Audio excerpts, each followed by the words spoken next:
Malam itu, udara di dalam rumah besar milik Andi terasa begitu menyesakkan bagi Ibu Rahayu.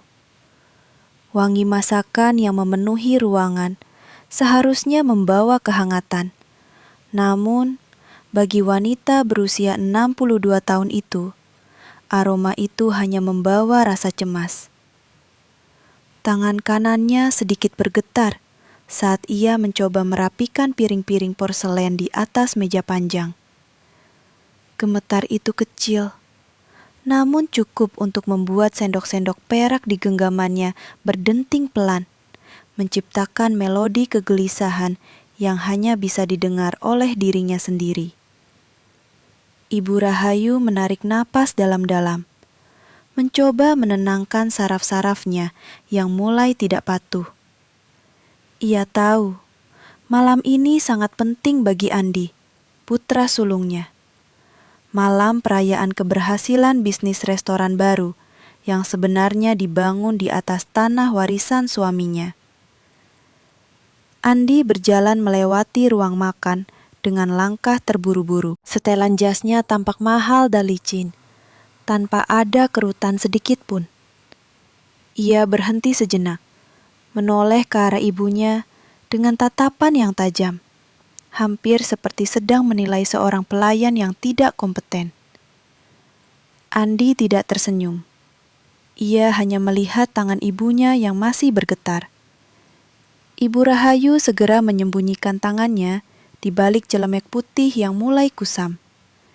Ada rasa sakit yang menusuk di dadanya melihat tatapan itu. Bukan rasa benci, melainkan rasa malu yang terpancar jelas dari mata putranya. Andi merasa malu memiliki ibu yang mulai ringkih dan sakit-sakitan di tengah-tengah tamu koleganya yang terhormat. Santi, adik Andi, muncul dari arah tangga dengan gaun merah yang mencolok. Ia sibuk memperbaiki riasan wajahnya sambil mengeluh tentang udara yang terasa panas. Baginya, kehadiran Ibu Rahayu di ruang tengah hanya akan merusak estetika pesta yang telah ia rancang dengan susah payah. Santi mendekati meja, lalu menggeser vas bunga yang baru saja diletakkan ibunya dengan gerakan kasar. Ia berkata tanpa melihat wajah ibunya, bahwa sebaiknya ibu tetap berada di dapur saja setelah semua tamu datang. Kata-kata itu pendek, namun tajamnya melampaui sembilu. Ibu Rahayu hanya bisa mengangguk pelan. Bibirnya terkatup rapat, menahan getaran yang kini menjalar hingga ke dagunya. Tamu-tamu mulai berdatangan. Suara tawa yang dipaksakan dan denting gelas kristal mulai memenuhi ruangan. Ibu Rahayu berdiri di sudut dapur, mengintip dari balik celah pintu yang sedikit terbuka. Ia melihat Andi tertawa lebar bersama seorang pria parubaya yang tampak sangat berkuasa. Pak Hartawan, begitu mereka memanggilnya, adalah investor utama yang memegang nasib bisnis Andi. Ibu Rahayu merasa bangga melihat anaknya sukses.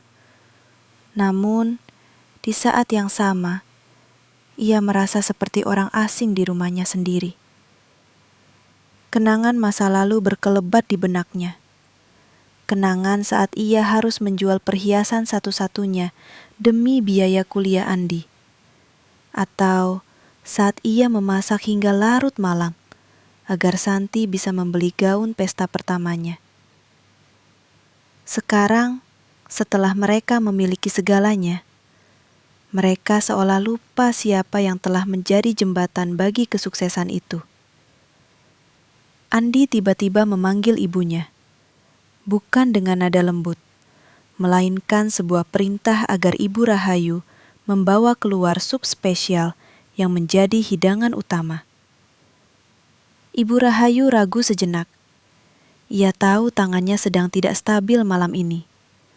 Namun, ia tidak ingin mengecewakan putranya di depan orang-orang penting itu. Dengan sangat hati-hati, ia mengangkat nampan perak berisi mangkuk besar sup soto yang masih mengepul panas. Langkahnya pelan. Setiap inci gerakannya diperhitungkan agar tidak terjadi kesalahan. Ia berjalan menuju meja Pak Hartawan. Jantungnya berdegup kencang, memberikan tekanan lebih pada tangannya yang lemah. Tepat saat ia hendak meletakkan mangkuk itu, sebuah suara tawa keras dari meja sebelah mengejutkannya. Saraf di tangan kanannya tiba-tiba mengalami kejang kecil. Dunia seolah berhenti berputar selama 1 detik. Mangkuk itu miring, dan kuah panas yang berminyak tumpah tepat di atas jas mahal Pak Hartawan. Suara denting mangkuk yang beradu dengan meja terdengar seperti ledakan di telinga Ibu Rahayu. Keheningan tiba-tiba menyergap ruangan yang tadinya bising.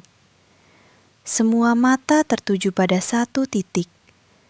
Kuah kuning yang meresap ke kain jas abu-abu Pak Hartawan dan wajah pucat pasi Ibu Rahayu.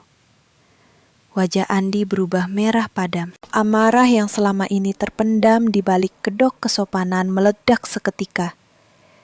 Ia tidak bertanya apakah tangan ibunya sakit terkena percikan kuah panas. Ia tidak bertanya apakah ibunya baik-baik saja.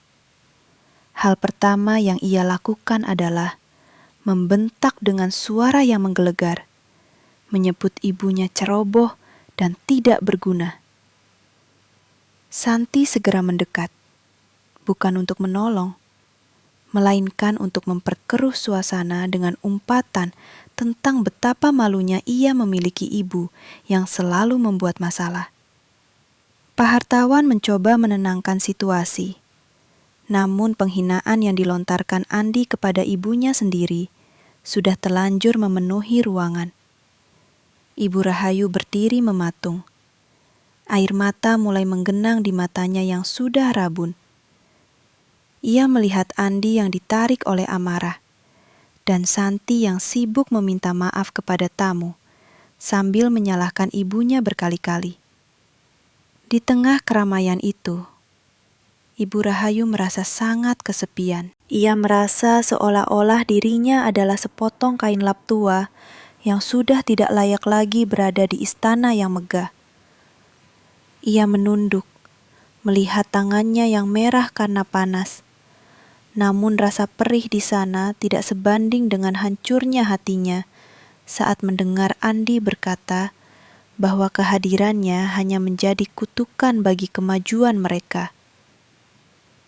Malam itu, setelah tamu-tamu pulang dengan kesan yang buruk, rumah itu tidak menjadi tenang.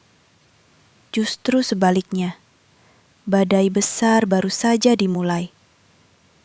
Di ruang tamu yang berantakan, Andi dan Santi duduk berhadapan, sementara Ibu Rahayu berdiri di pojok ruangan seperti seorang terdakwa.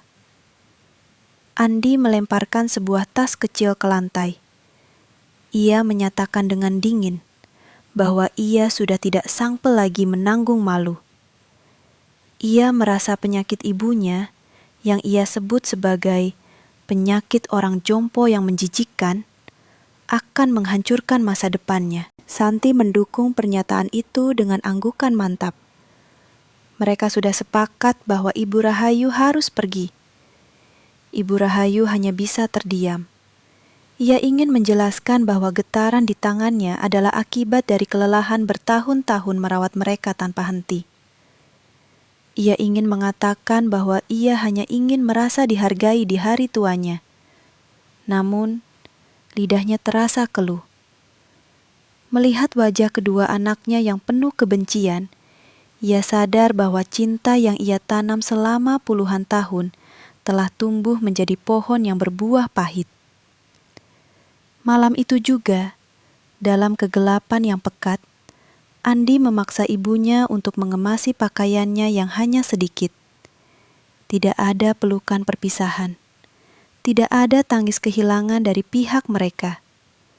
Yang ada hanyalah sebuah keputusan kejam untuk membuang beban yang mereka anggap menghalangi jalan menuju kemewahan. Mobil Andi melaju membelah malam. Di kursi belakang, Ibu Rahayu memeluk tas kainnya dengan erat. Ia tidak tahu kemana ia akan dibawa.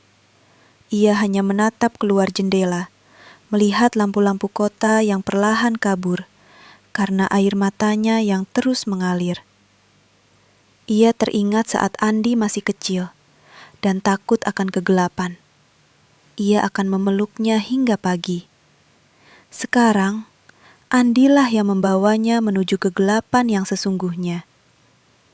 Mobil itu berhenti di depan sebuah panti asuhan yang merangkap tempat penampungan di dekat sebuah kuil tua yang sepi.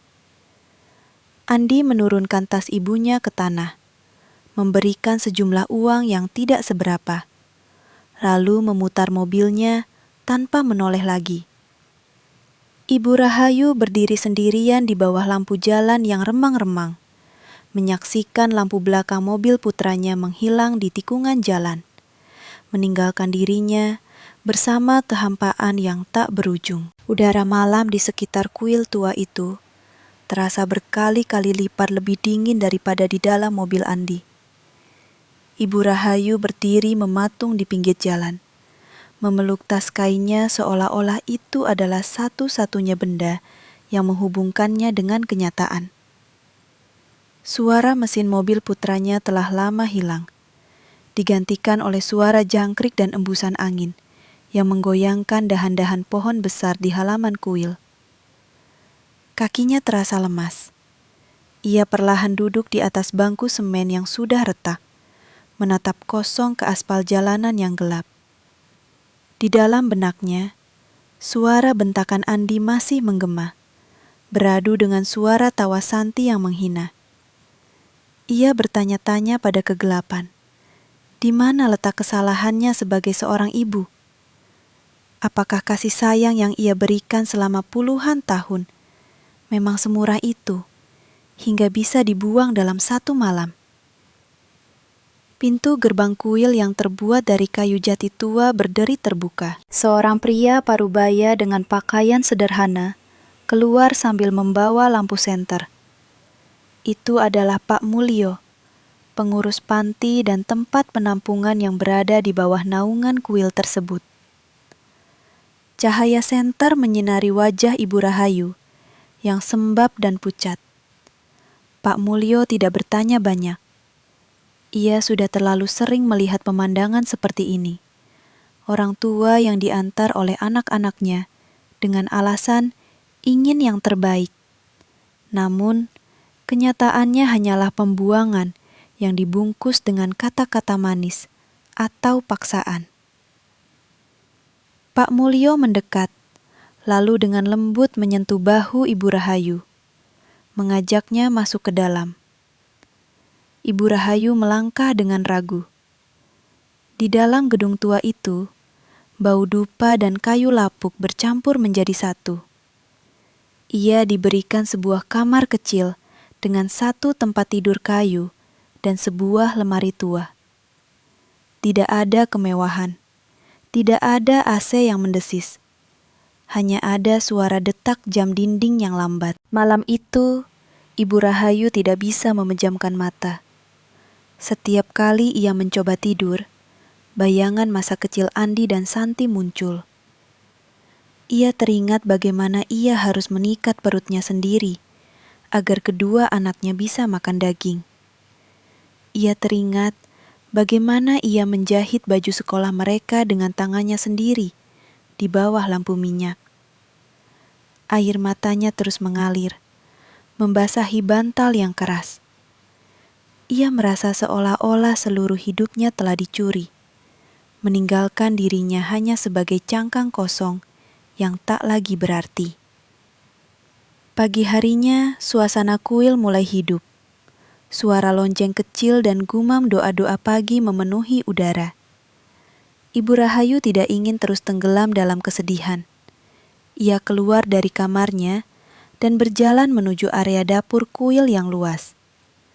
Di sana, beberapa relawan tampak kewalahan menyiapkan makanan untuk para penghuni panti dan para tamu yang akan datang untuk berdoa. Tanpa diminta, Ibu Rahayu mendekati meja kayu besar tempat sayuran diletakkan. Tangannya masih sedikit gemetar. Namun insting seorang ibu yang telah memasak selama puluhan tahun mulai mengambil alih.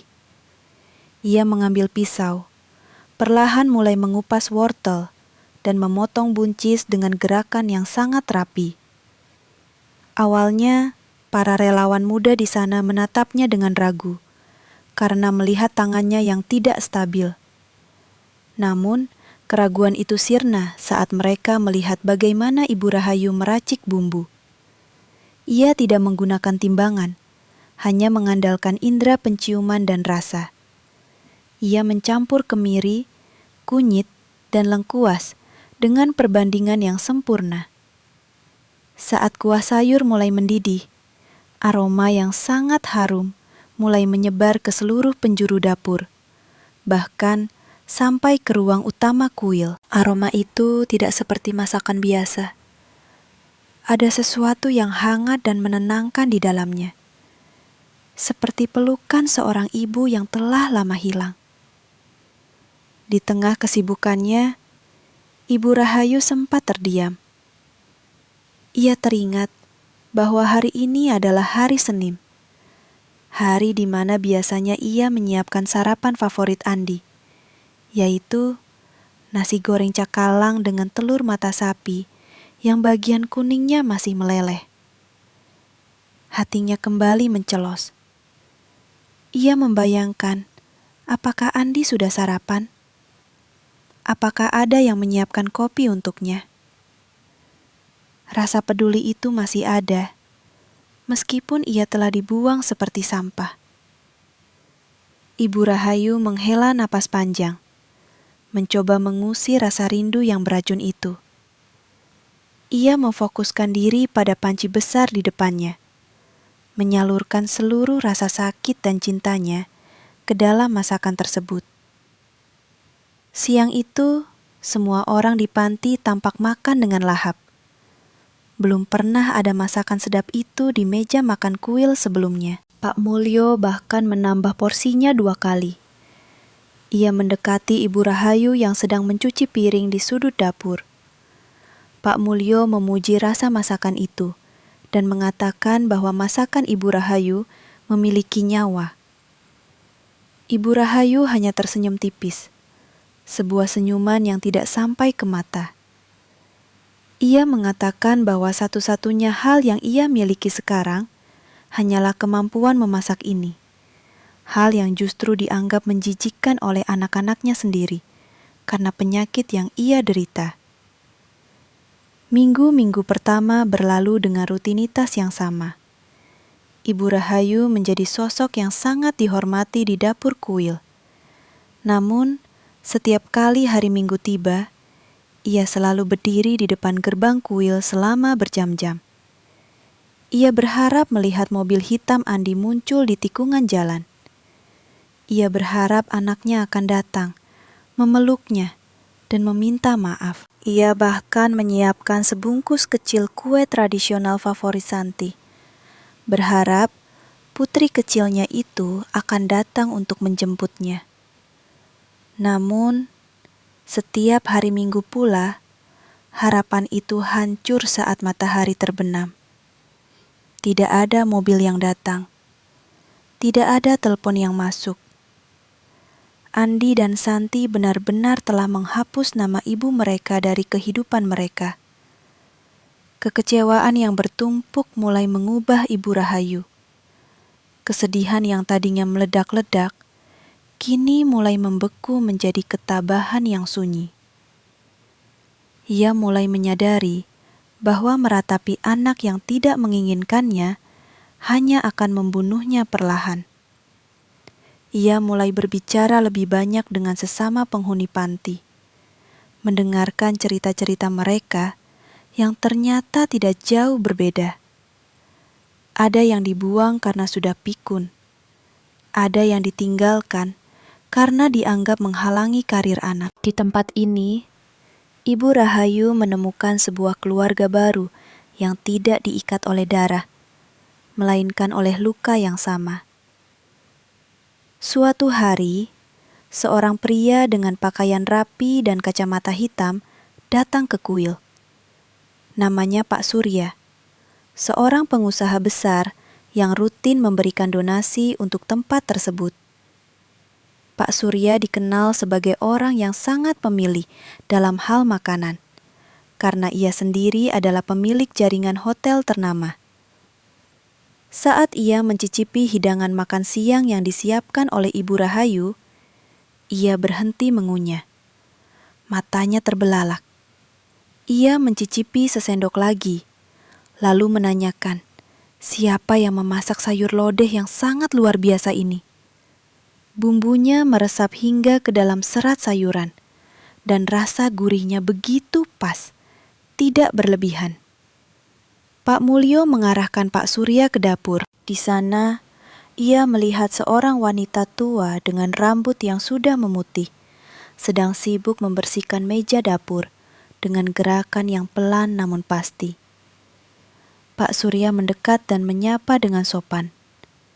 Ia bertanya, "Di mana Ibu Rahayu belajar memasak dengan rasa seotentik itu?" Ibu Rahayu menjawab dengan suara rendah bahwa ia tidak pernah belajar secara formal. Ia hanya memasak dengan hati untuk anak-anaknya dulu. Pak Surya terdiam sejenak. Ia bisa merasakan ada kesedihan yang mendalam di balik kerendahan hati wanita itu. Pak Surya melihat tangan Ibu Rahayu yang bergetar saat ia memegang lap kain.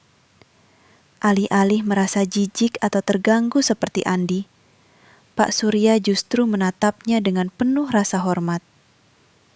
Ia tahu bahwa tangan yang bergetar itu adalah bukti dari kerja keras yang tak terhitung jumlahnya. Pak Surya kemudian menawarkan sesuatu yang tidak pernah terpikirkan oleh Ibu Rahayu. Ia ingin Ibu Rahayu membantunya mengembangkan menu di salah satu restoran barunya yang mengusung konsep masakan rumahan. Ibu Rahayu terkejut. Ia merasa dirinya sudah terlalu tua dan tidak berdaya. Namun, Pak Surya meyakinkannya bahwa bakat seperti ini tidak boleh disia-siakan di dalam kesunyian kuil. Malam itu, Ibu Rahayu berdiri di bawah pohon Kamboja di halaman kuil. Ia menatap bintang-bintang yang bersinar terang. Tawaran Pak Surya terasa seperti sebuah tangan yang terulur dari langit untuk menariknya keluar dari sumur keputusasaan. Ia memikirkan Andi dan Santi. Jika ia sukses, apakah mereka akan menyesal? Ataukah ia harus membuktikan kepada dirinya sendiri bahwa ia masih berharga tanpa gelar ibu yang diakui oleh mereka? Untuk pertama kalinya dalam 5 minggu, Ibu Rahayu tidak menangis. Ia mengepalkan tangannya yang gemetar, mencoba memberikan kekuatan pada dirinya sendiri. Ia memutuskan untuk menerima tawaran itu, bukan untuk membalas dendam, melainkan untuk menemukan kembali martabatnya yang telah dirampas. Keputusan telah diambil, namun langkah kaki Ibu Rahayu masih terasa berat saat ia harus meninggalkan gerbang kuil yang telah menjadi pelindungnya selama beberapa bulan terakhir. Pak Surya datang menjemputnya dengan mobil yang jauh lebih mewah daripada milik Andi. Namun bukan kemewahan itu yang menyentuh hati Ibu Rahayu. Pria itu turun dari mobil, membukakan pintu untuknya, dan memperlakukannya dengan rasa hormat yang bahkan tidak pernah ia dapatkan dari darah dagingnya sendiri. Di dalam mobil, Ibu Rahayu terus menggenggam tas kainnya yang lusuh. Ia menatap keluar jendela, melihat jalanan kota yang mulai hiruk-pikuk. Di satu titik, mobil itu melewati jalan menuju rumah lamanya. Rumah di mana ia dibuang. Jantungnya berdegup kencang. Ada keinginan untuk meminta Pak Surya berhenti sejenak, hanya untuk melihat apakah pagar rumah itu masih sama. Namun, ia segera menepis keinginan itu. Ia tahu, di balik pagar itu, tidak ada lagi cinta yang menunggunya. Pak Surya membawa Ibu Rahayu ke sebuah bangunan ruko 2 lantai yang terletak di area strategis, namun memiliki suasana yang tenang. Di lantai bawah, sebuah dapur profesional telah disiapkan dengan peralatan yang modern, namun tetap memiliki sentuhan tradisional. Ada cobek batu besar, kuali besi, dan rak-rak berisi bumbu rempah yang lengkap. Pak Surya menjelaskan bahwa ia ingin membuat sebuah kedai makan yang dinamakan Rasa Ibu. Ia tidak ingin Ibu Rahayu bekerja sebagai buruh masak yang berdiri belasan jam, melainkan sebagai jiwa dari dapur tersebut. Ibu Rahayu akan menjadi pengawas kualitas, penyusun resep, dan orang yang memastikan setiap piring yang keluar membawa kehangatan sebuah rumah. Namun, tantangan pertama segera muncul. Saat Ibu Rahayu mencoba memegang ulekan untuk menghaluskan bumbu dasar, tangannya kembali bergetar hebat. Kali ini lebih parah karena rasa gugup yang melanda. Ulekan itu terlepas dari genggamannya dan jatuh ke lantai dengan suara keras. Ibu Rahayu langsung tertunduk. Wajahnya memerah karena malu dan takut. Ia menunggu kata-kata makian atau bentakan seperti yang biasa Andi lontarkan saat ia merusak sesuatu. Ia sudah bersiap untuk mendengar kata tidak berguna. Namun, yang ia dengar justru suara langkah kaki yang tenang mendekat. Pak Surya memungut ulekan itu, meletakkannya kembali ke meja, dan menatap Ibu Rahayu dengan senyuman yang sangat tulus. Pak Surya berkata bahwa ia tidak mencari tangan yang sempurna. Ia mencari rasa yang sempurna. Ia menyadari bahwa kesehatan Ibu Rahayu adalah prioritas utama. Esok harinya, hal pertama yang dilakukan Pak Surya bukanlah menyuruhnya memasak, melainkan membawanya ke seorang dokter spesialis saraf terbaik di kota itu. Di ruang tunggu rumah sakit yang dingin, Ibu Rahayu merasa asing. Selama ini, Andi dan Santi selalu berkata bahwa penyakitnya adalah kutukan masa tua yang tidak ada obatnya, hanya pemborosan uang jika harus diperiksa. Namun, dokter tersebut memberikan diagnosis yang berbeda. Getaran di tangannya memang gejala awal Parkinson. Namun, diperparah oleh stres batin yang sangat berat dan kekurangan nutrisi.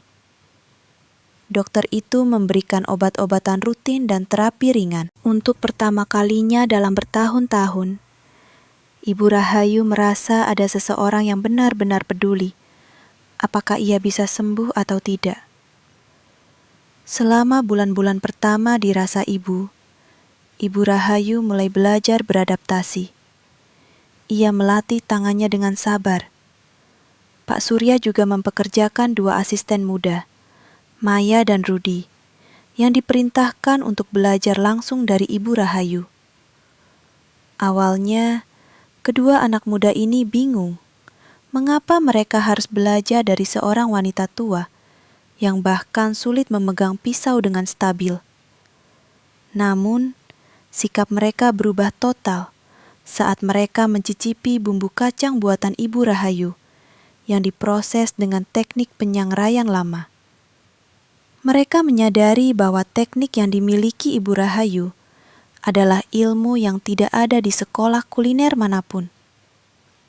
Ibu Rahayu memperlakukan Maya dan Rudi seperti anaknya sendiri, mengajari mereka dengan kelembutan yang dulu ia berikan kepada Andi dan Santi. Sambil membangun kedai, Ibu Rahayu mulai mengumpulkan kepingan harga dirinya.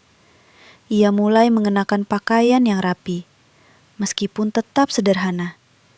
Getaran tangannya mulai berkurang, seiring dengan ketenangan jiwanya.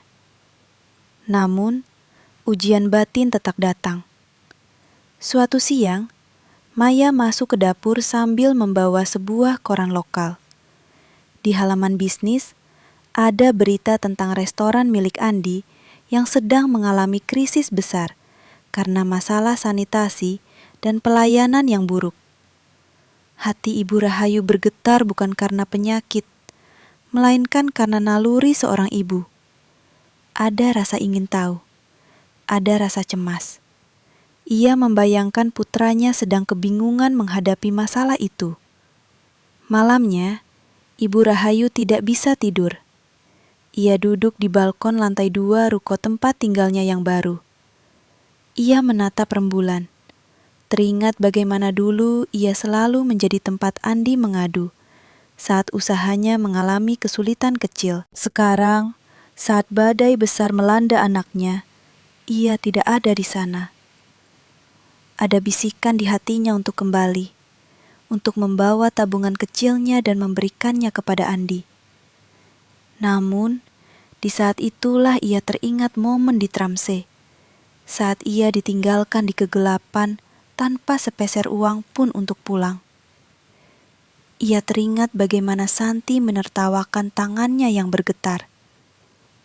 Ibu Rahayu memejamkan mata rapat-rapat.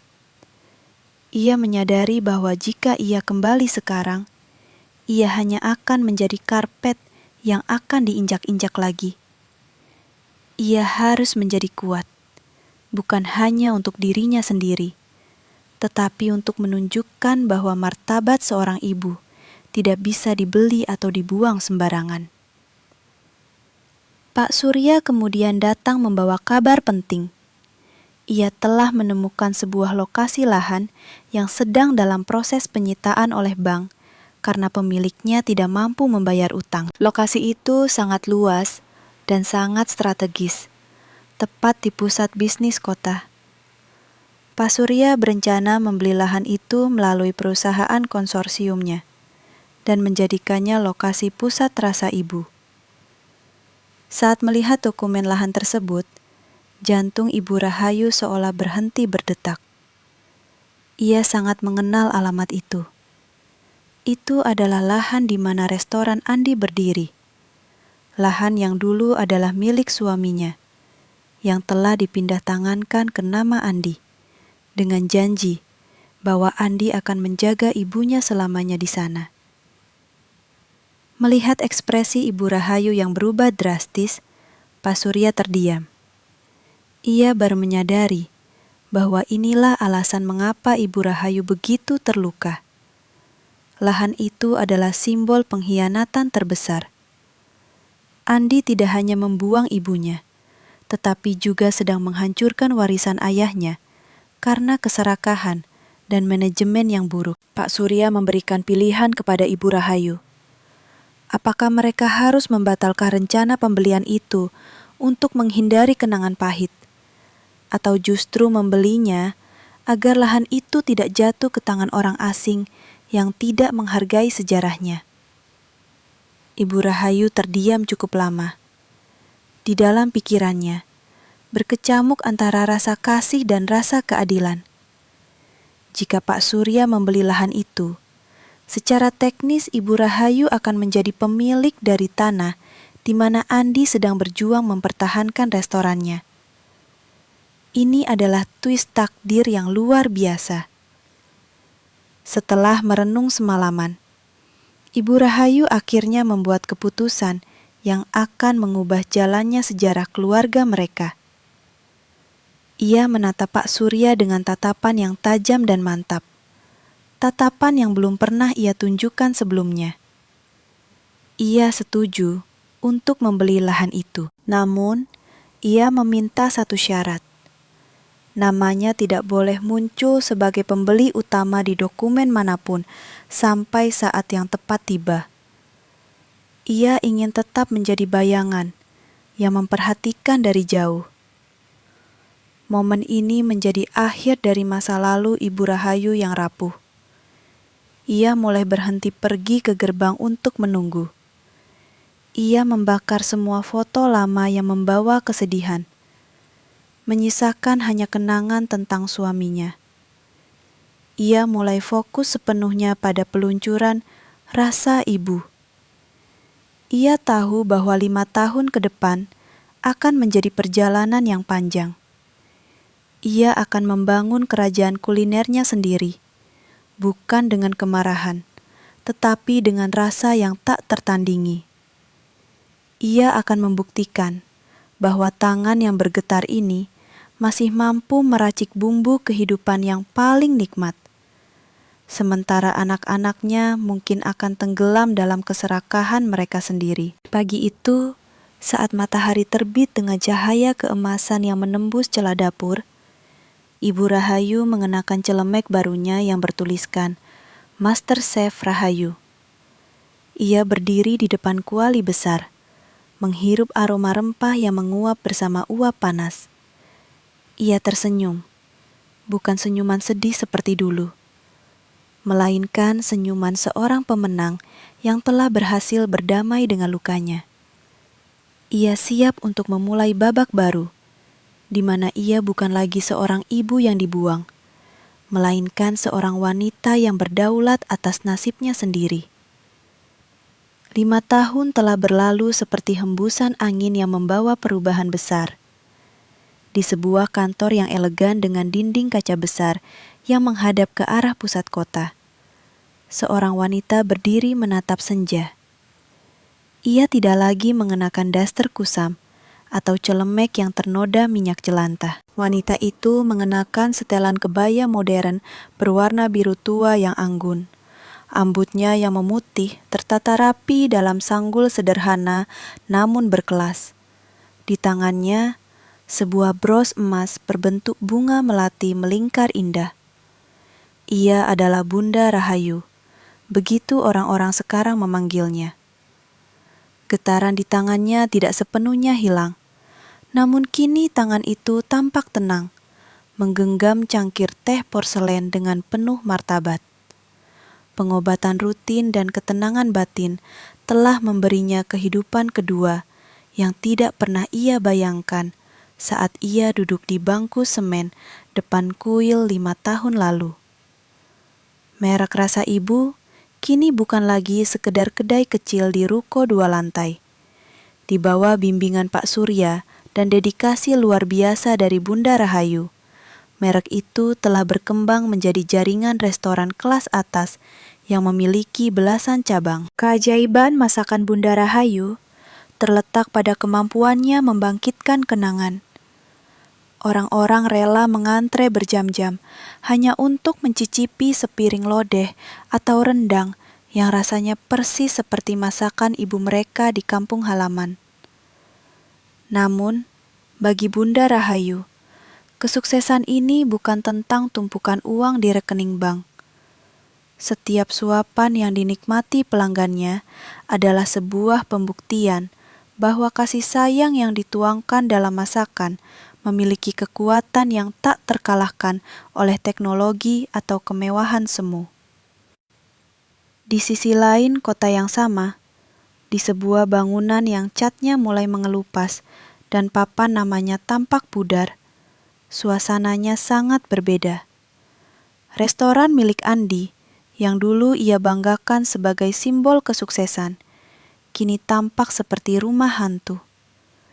Kursi-kursi kayu yang dulu mahal, kini banyak yang goyang dan tidak terawat. Hanya ada 1 atau 2 meja yang terisi oleh pelanggan. Itu pun hanya mereka yang mencari makan siang murah. Andi duduk di meja kasir dengan wajah yang tampak 10 tahun lebih tua dari usia sebenarnya. Kerutan di dahinya sangat dalam, mencerminkan beban utang yang kian menghimpit lehernya. Ia baru saja menerima surat peringatan ketiga dari bank. Jika ia tidak bisa membayar cicilan dalam waktu 1 bulan, seluruh asetnya akan disita, termasuk tanah warisan ayahnya yang telah ia gadaikan demi ambisi-ambisi yang gagal. Santi masuk ke restoran dengan langkah gontai. Ia tidak lagi mengenakan gaun bermerek atau perhiasan yang mencolok. Tas tangan yang ia bawa adalah produk tiruan yang warnanya sudah mulai luntur. Ia melempar tasnya ke atas meja dan mulai mengeluh tentang tagihan kartu kreditnya yang sudah macet. Ia menyalahkan Andi karena tidak becus mengelola restoran. Andi, yang biasanya sombong, kini hanya bisa terdiam dengan tatapan kosong. Mereka sering bertengkar, saling menyalahkan atas kehancuran keluarga mereka. Namun, di tengah semua pertengkaran itu, tidak sekalipun mereka menyebut nama ibu mereka. Bagi mereka, Ibu Rahayu adalah masa lalu yang memalukan, beban yang sudah mereka buang jauh-jauh, agar tidak mengganggu perjalanan mereka menuju puncak. Mereka tidak tahu bahwa beban yang mereka buang itulah yang sekarang memegang tali nasib mereka. Bunda Rahayu membalikkan badannya saat pintu kantor terbuka. Pak Surya masuk dengan sebuah map tebal di tangannya. Ia meletakkan map itu di meja kerja Bunda Rahayu. Pak Surya menjelaskan bahwa proses akuisisi lahan atas nama perusahaan Surya Kencana Holding telah selesai sepenuhnya. Secara hukum, mulai hari ini, lahan dan bangunan tempat restoran Andi berdiri telah berpindah tangan kepada mereka. Andi tidak lagi memiliki hak atas tanah itu. Ia kini hanyalah seorang penyewa yang sudah menunggak pembayaran selama 6 bulan kepada pemilik sebelumnya. Pak Surya menatap Bunda Rahayu, menunggu reaksi wanita itu. Apakah ia ingin segera mengusir anak-anaknya? Ataukah ia ingin melakukan sesuatu yang lain? Bunda Rahayu menyentuh permukaan map itu dengan ujung jarinya. Ia memejamkan mata sejenak. Bayangan saat ia diusir dari rumah itu kembali muncul. Ia ingat rasa malu yang ia rasakan di depan para tamu saat Andi membentaknya. Ia ingat rasa dingin saat ia ditinggalkan di pinggir jalan. Namun, ia tidak merasakan amarah yang membara. Yang ia rasakan adalah sebuah keheningan yang dalam. Sebuah kesadaran bahwa keadilan Tuhan bekerja dengan caranya sendiri yang misterius. Ia meminta Pak Surya untuk tetap merahasiakan identitas pembeli lahan tersebut. Ia ingin Andi dan Santi merasakan ketidakpastian itu sedikit lebih lama. Ia ingin mereka belajar bagaimana rasanya tidak memiliki tempat untuk berpijak, seperti yang ia rasakan dulu. Keesokan harinya, Andi menerima kunjungan dari seorang pengacara yang mewakili pemilik lahan baru. Pengacara itu memberikan surat resmi yang menyatakan bahwa kontrak sewa tidak akan diperpanjang, dan mereka harus mengosongkan bangunan dalam waktu 2 minggu. Andi panik. Ia mencoba menghubungi Pak Surya, yang ia kenal sebagai pengusaha besar di kota itu. Namun, asisten Pak Surya selalu mengatakan bahwa pimpinan mereka sedang sibuk. Andi mencoba mencari tahu siapa sebenarnya pemilik di balik Surya Kencana Holding. Namun, dokumennya terlindungi dengan sangat ketat. Di saat-saat kritis itu, Andi mulai merasa ketakutan yang luar biasa. Ia sadar bahwa ia sedang berhadapan dengan kekuatan yang jauh lebih besar darinya. Santi menyarankan agar Andi mencoba mencari kerjasama dengan restoran Rasa Ibu yang sedang populer. Ia mendengar bahwa pemilik Rasa Ibu adalah orang yang sangat dermawan dan sering menolong pengusaha kecil yang sedang kesulitan. Tanpa mengetahui identitas asli pemiliknya, Santi membujuk Andi untuk datang ke kantor pusat Rasa Ibu dan memohon bantuan, atau setidaknya menawarkan diri untuk menjadi pemasok bahan baku. Andi yang sudah tidak punya pilihan lain, akhirnya menelan harga dirinya yang sudah compang-camping itu. Ia setuju untuk pergi ke sana, berharap ada keajaiban yang bisa menyelamatkan bisnis dan rumahnya.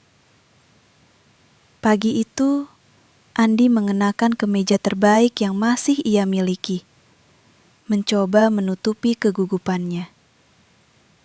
Ia melangkah masuk ke lobi kantor pusat rasa ibu yang mewah. Ia merasa minder melihat staf-staf di sana yang tampak profesional dan ramah.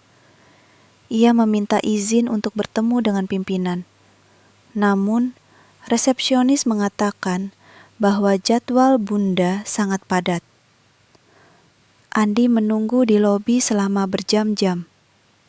Ia tidak tahu bahwa dari balik kaca satu arah di lantai atas, seorang wanita sedang memperhatikannya dengan tatapan yang sulit diartikan. Bunda Rahayu melihat putranya yang dulu begitu gagah dan sombong, kini tampak seperti peminta-minta yang gelisah.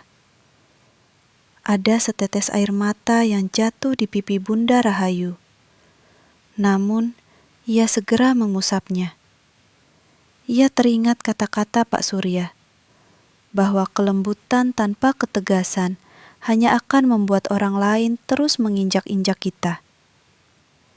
Ia memanggil asistennya, Maya, dan memberikan instruksi khusus. Ia bersedia menemui Andi. Namun, pertemuan itu harus dilakukan di dapur pusat, tempat para pekerja sedang sibuk memasak. Ia ingin Andi melihat kesuksesan yang dibangun dari keringat dan air mata, bukan dari keserakahan.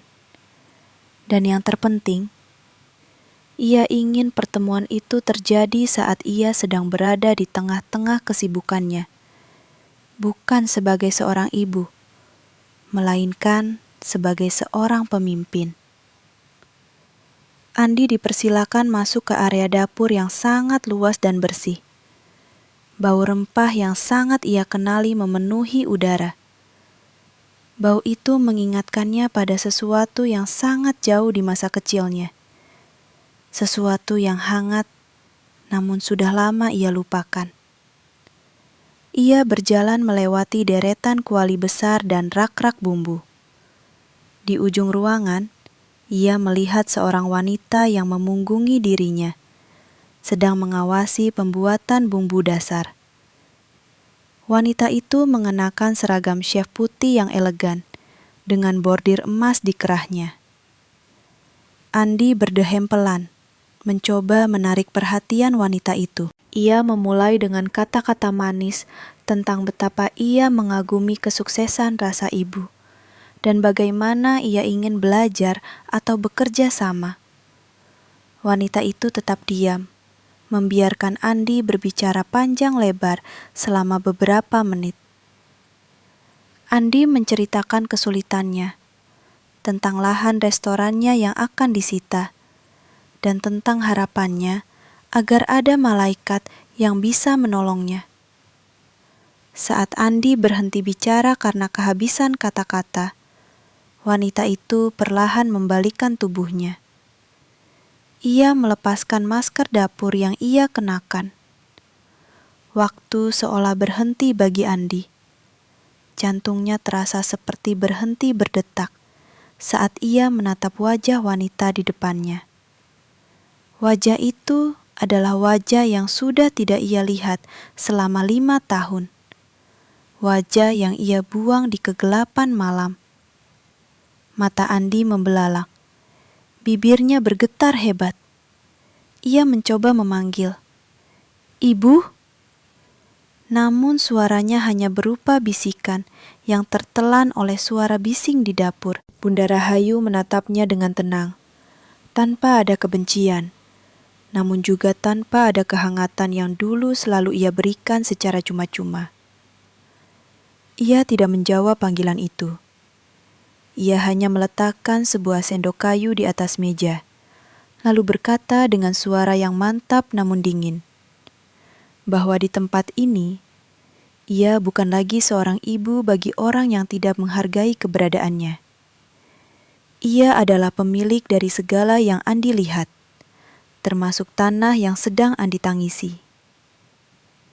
Kehancuran Andi baru saja dimulai, dari sebuah kebenaran yang lebih menyakitkan daripada kemiskinan. Andi berdiri mematung. Kakinya terasa seperti terpaku ke lantai dapur yang dingin. Seluruh keberanian yang ia kumpulkan sejak pagi tadi menguap begitu saja. digantikan oleh rasa sesak yang menghimpit dada. Ia menatap wanita di depannya. Wanita yang dulu ia anggap sebagai beban. Kini berdiri dengan wibawa yang luar biasa. Tidak ada lagi daster kusam yang bau keringat. Tidak ada lagi tatapan mata yang memohon belas kasihan.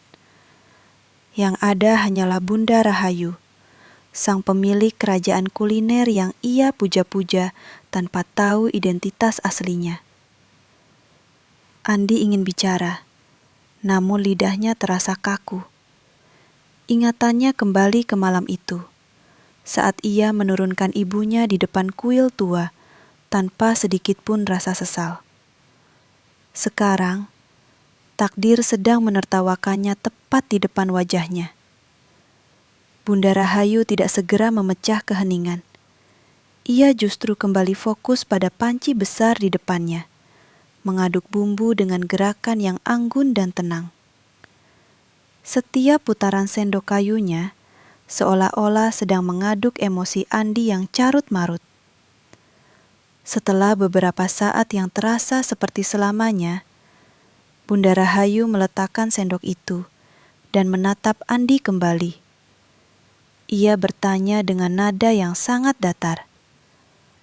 Apakah Andi menyukai rasa masakan di restoran ini? Andi hanya bisa mengangguk pelan, seperti anak kecil yang tertangkap basah berbuat salah.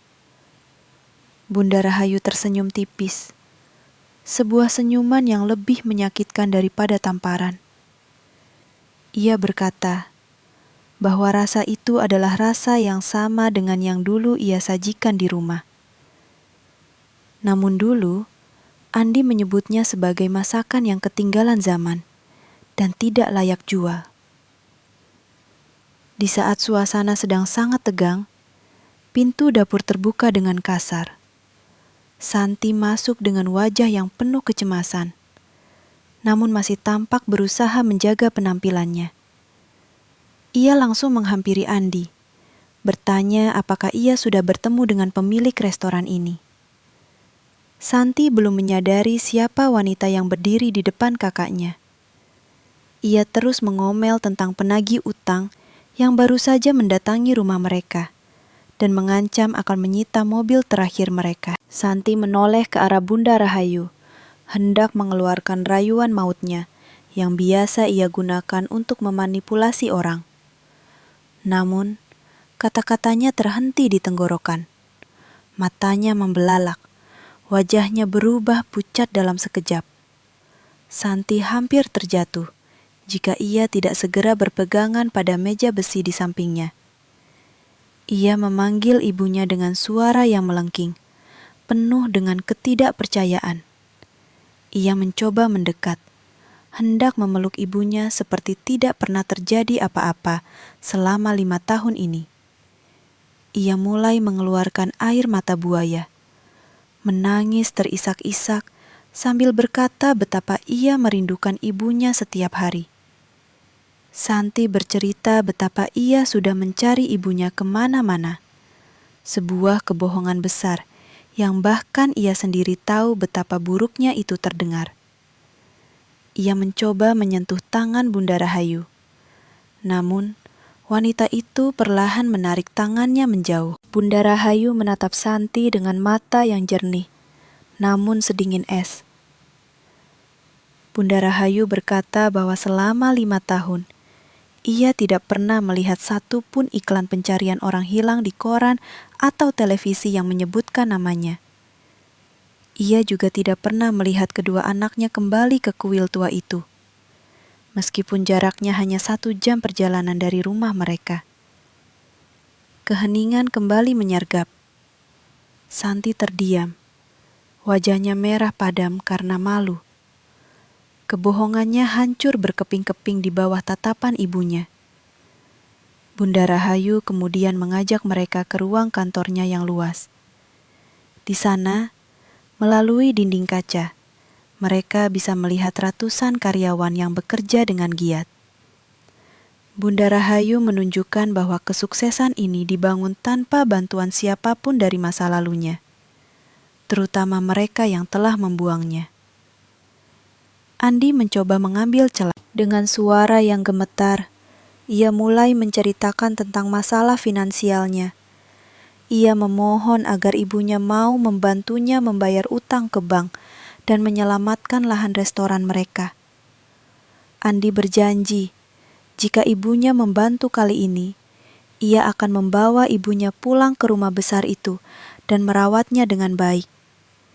Ia bahkan berkata bahwa ia akan memecat semua pelayan dan membiarkan ibunya menjadi nyonya besar di sana. Mendengar itu, Bunda Rahayu tertawa pelan, namun tawa itu terdengar sangat getir. Ia merasa miris melihat putranya masih berpikir bahwa segala sesuatu bisa dibeli dengan janji-janji palsu dan kenyamanan materi.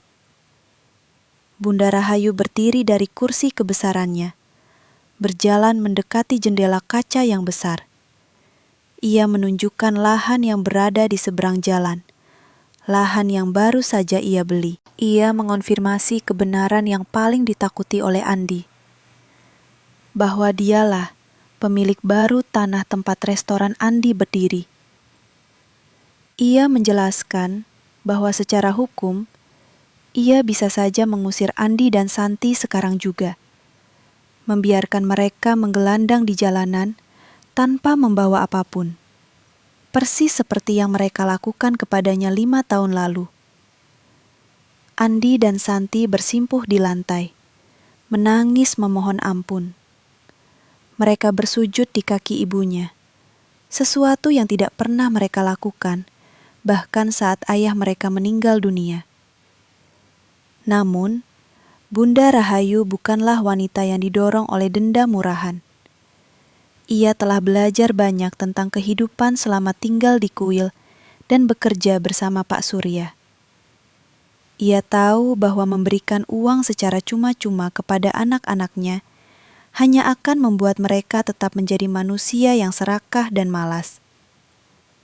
Ia ingin memberikan sebuah pelajaran yang akan membekas seumur hidup. Ia berkata bahwa ia bersedia menangguhkan pengosongan lahan tersebut dan memberikan bantuan modal untuk melunasi utang-utang mereka. Namun, ada satu syarat yang sangat berat dan tidak bisa ditawar. Sebuah syarat yang akan menguji apakah mereka benar-benar menyesal atau hanya takut jatuh miskin. Syarat itu adalah Andi dan Santi harus melepaskan semua kemewahan mereka. Mereka harus pindah dari rumah besar mereka dan tinggal di sebuah pavilion kecil di belakang rumah utama Bunda Rahayu. Selain itu, mereka harus bekerja di dapur pusat Rasa Ibu sebagai asisten dapur tingkat paling bawah. Mereka akan bertugas mencuci piring, mengupas bawang, dan membersihkan lantai setiap hari, mulai dari jam 4 pagi. Tidak ada perlakuan istimewa, tidak ada gaji besar, hanya upah minimum yang cukup untuk makan sehari-hari. Mereka harus menjalani ini selama 1 tahun penuh untuk membuktikan bahwa mereka benar-benar ingin berubah dan menghargai kerja keras yang dulu selalu mereka remehkan. Santi terperanjat mendengar syarat itu. Ia membayangkan tangannya yang halus akan kasar karena sabun cuci piring dan bau bawang yang akan melekat di rambutnya. Ia ingin memprotes, namun Andi segera menarik tangannya. Andi sadar, ini adalah satu-satunya pelampung di tengah samudra kebangkrutan yang sedang menenggelamkan mereka. Jika mereka menolak, mereka akan dipenjara karena utang atau menjadi pengemis di jalanan. Dengan berat hati, Andi menerima syarat itu. Ia menundukkan kepalanya dalam-dalam, mengakui kekalahannya di depan wanita yang dulu ia anggap sudah tidak memiliki masa depan. Bunda Rahayu menatap kedua anaknya yang masih bersimpuh. Ada rasa sakit yang luar biasa di hatinya melihat kondisi mereka. Namun ia menguatkan dirinya. Ia tahu Ini adalah bentuk cinta yang paling murni. Cinta yang mendidik dengan keras agar mereka tidak hancur oleh keserakahan mereka sendiri di masa depan. Ia memanggil asistennya Maya untuk menyiapkan dokumen perjanjian kerja yang sangat ketat. Mulai besok, kehidupan Andi dan Santi sebagai kaum elit kota akan berakhir. Mereka akan memulai hidup baru sebagai buruh di bawah perintah ibu mereka sendiri. Malam itu, setelah Andi dan Santi pulang untuk mengemasi barang-barang mereka, Bunda Rahayu duduk sendirian di kantornya. Ia melihat foto suaminya yang tersimpan di dalam laci meja. Ia berbisik pelan, meminta maaf karena harus bersikap sangat keras kepada anak-anak mereka. Air matanya jatuh, namun kali ini bukan karena kesedihan. Ia merasa telah mengambil langkah yang benar. Ia tidak sedang menghancurkan anak-anaknya. Ia sedang mencoba menyelamatkan sisa-sisa kemanusiaan yang mungkin masih ada di dalam jiwa mereka. Ia tahu perjalanan 1 tahun ke depan akan sangat berat, baik bagi dirinya maupun bagi Andi dan Santi. Namun, ia siap menghadapinya demi sebuah hari di mana mereka bisa duduk bersama di meja makan, bukan sebagai atasan dan bawahan, melainkan sebagai sebuah keluarga yang benar-benar utuh dan saling menghargai. Di rumah besar mereka, Andi dan Santi sedang bertengkar hebat sambil memasukkan pakaian ke dalam kardus. Santi terus mengumpat tentang betapa kejamnya ibu mereka, sementara Andi hanya terdiam, menyadari bahwa semua ini adalah akibat dari perbuatan mereka sendiri. Mereka melihat sekeliling rumah mewah itu untuk terakhir kalinya. Lampu-lampu kristal, sofa kulit mahal, dan segala hiasan dinding yang dulu mereka banggakan kini terasa seperti hiasan yang mengejek kegagalan mereka. Besok, mereka bukan lagi tuan dan nyonya. Besok, mereka hanyalah bagian dari ribuan pekerja yang berjuang di bawah bayang-bayang kejayaan rasa ibu. Roda nasib telah berputar 180 derajat, dan mereka sedang ditarik ke titik terendah untuk belajar tentang arti sebuah pengabdian. Pukul 4 pagi, saat dunia masih terlelap dalam kegelapan yang sunyi, jam waker di paviliun kecil belakang rumah Bunda Rahayu berdering dengan suara yang memekakkan telinga. Andi terbangun dengan sentakan kaget. Tubuhnya terasa berat dan kaku. Alas tidurnya yang tipis di atas lantai semen sama sekali tidak mampu memberikan kenyamanan seperti kasur busa memori di rumah lamanya. Di sampingnya, Santi masih meringkuk di balik selimut tipis, mencoba mengabaikan kenyataan bahwa hari ini adalah awal dari neraka yang harus mereka jalani. Andi harus mengguncang bahu adiknya berkali-kali sampai Santi terbangun dengan wajah yang bengkak karena terlalu banyak menangis semalam. Tidak ada pelayan yang datang membawa nampan berisi kopi hangat.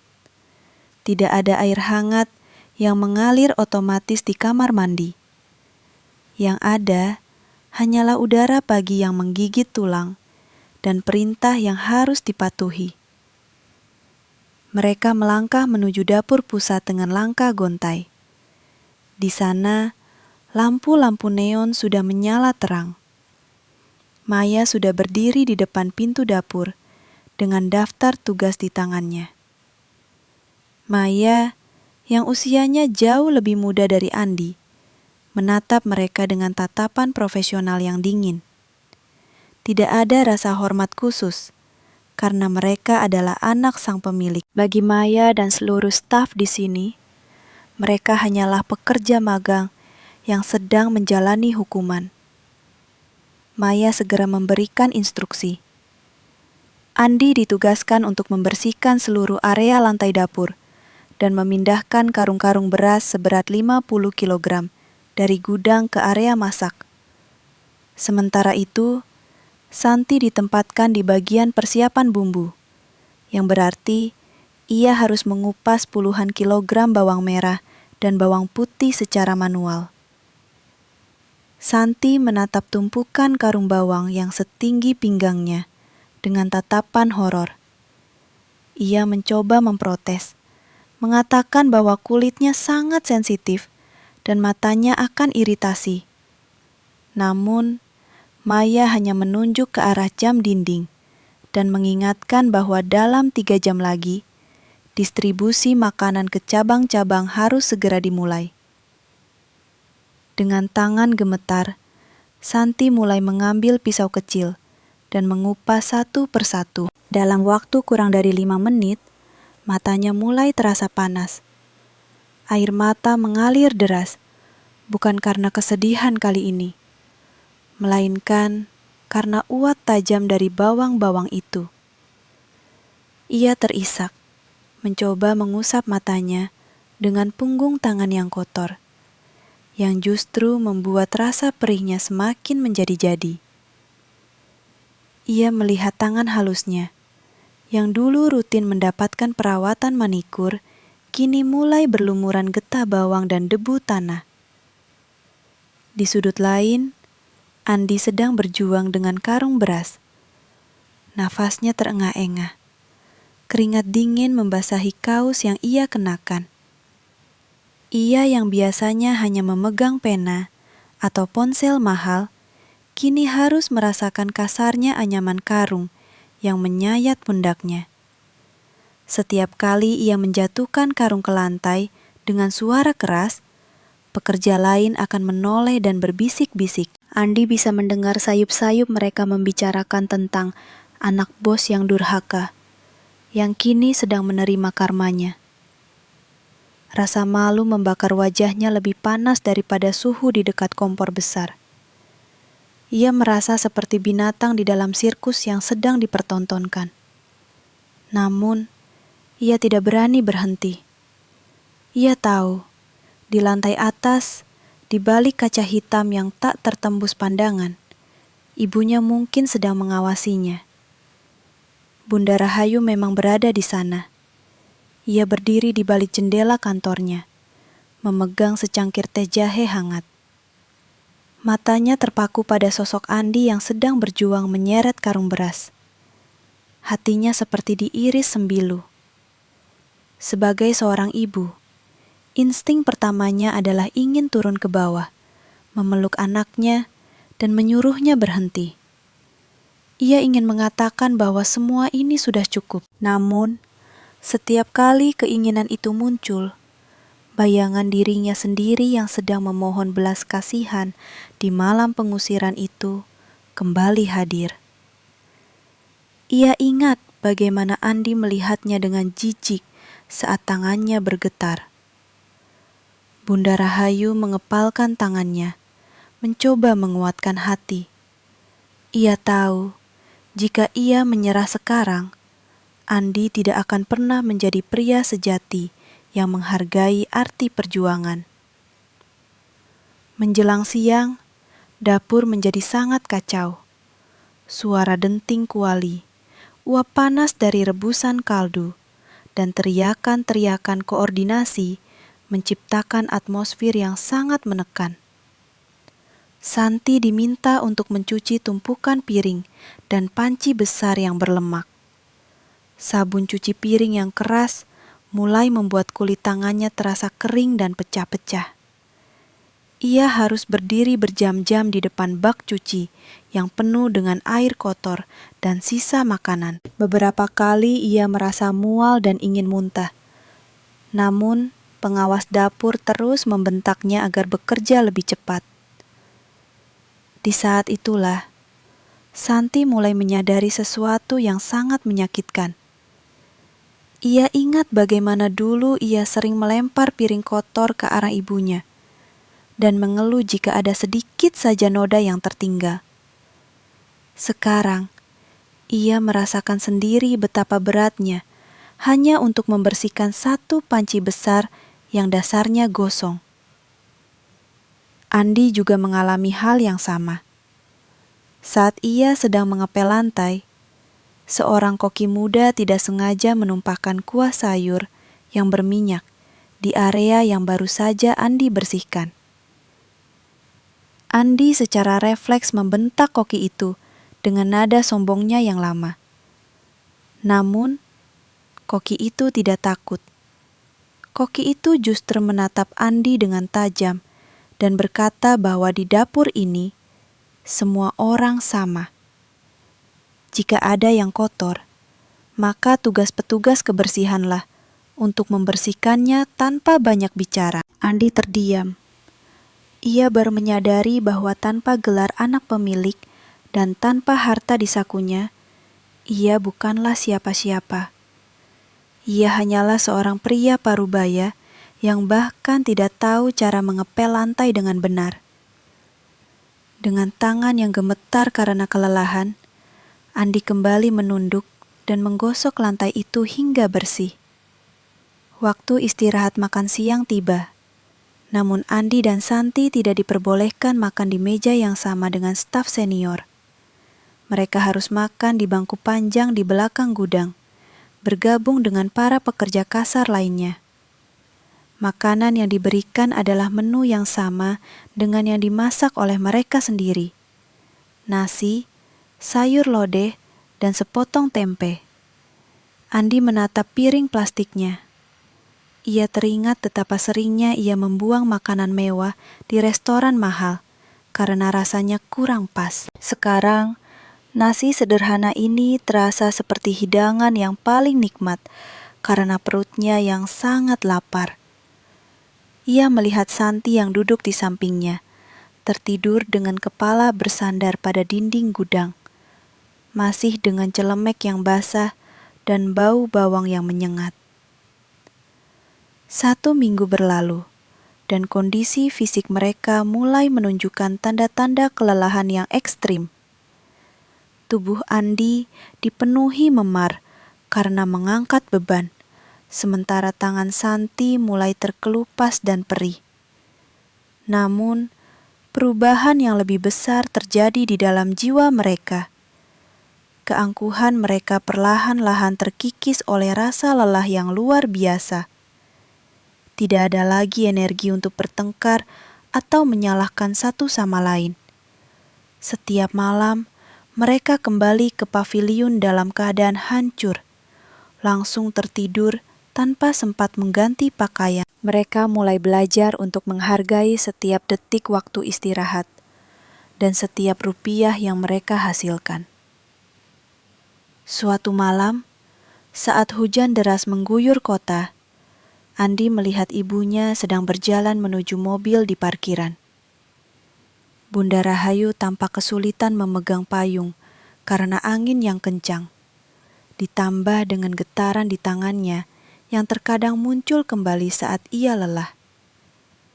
Secara refleks, Andi berlari menerjang hujan. Ia mengambil payung dari tangan ibunya dan melindunginya dari air hujan. Untuk pertama kalinya dalam 5 tahun, Andi berdiri sangat dekat dengan ibunya tanpa ada kemarahan di antara mereka. Ia melihat wajah ibunya yang sudah menua, kerutan-kerutan halus yang menceritakan ribuan beban yang pernah ia pikul sendirian. Andi ingin mengucapkan kata maaf, namun tenggorokannya terasa tersumbat. Bunda Rahayu menatap anaknya. Ia melihat baju Andi yang basah kuyup dan tangannya yang kasar. Ada sorot mata yang berbeda dari Andi. Sebuah sorot mata yang dulu pernah ada saat Andi masih kecil dan sangat mencintai ibunya. Bunda Rahayu tidak mengatakan apa-apa. Ia hanya menyentuh lengan Andi dengan lembut selama beberapa detik, sebelum akhirnya masuk ke dalam mobil. Sentuhan singkat itu membuat Andi terpaku di bawah hujan selama beberapa menit. Ia merasa ada sebuah kehangatan yang mulai mengalir kembali ke dalam hatinya, yang selama ini membeku oleh ego dan keserakahan.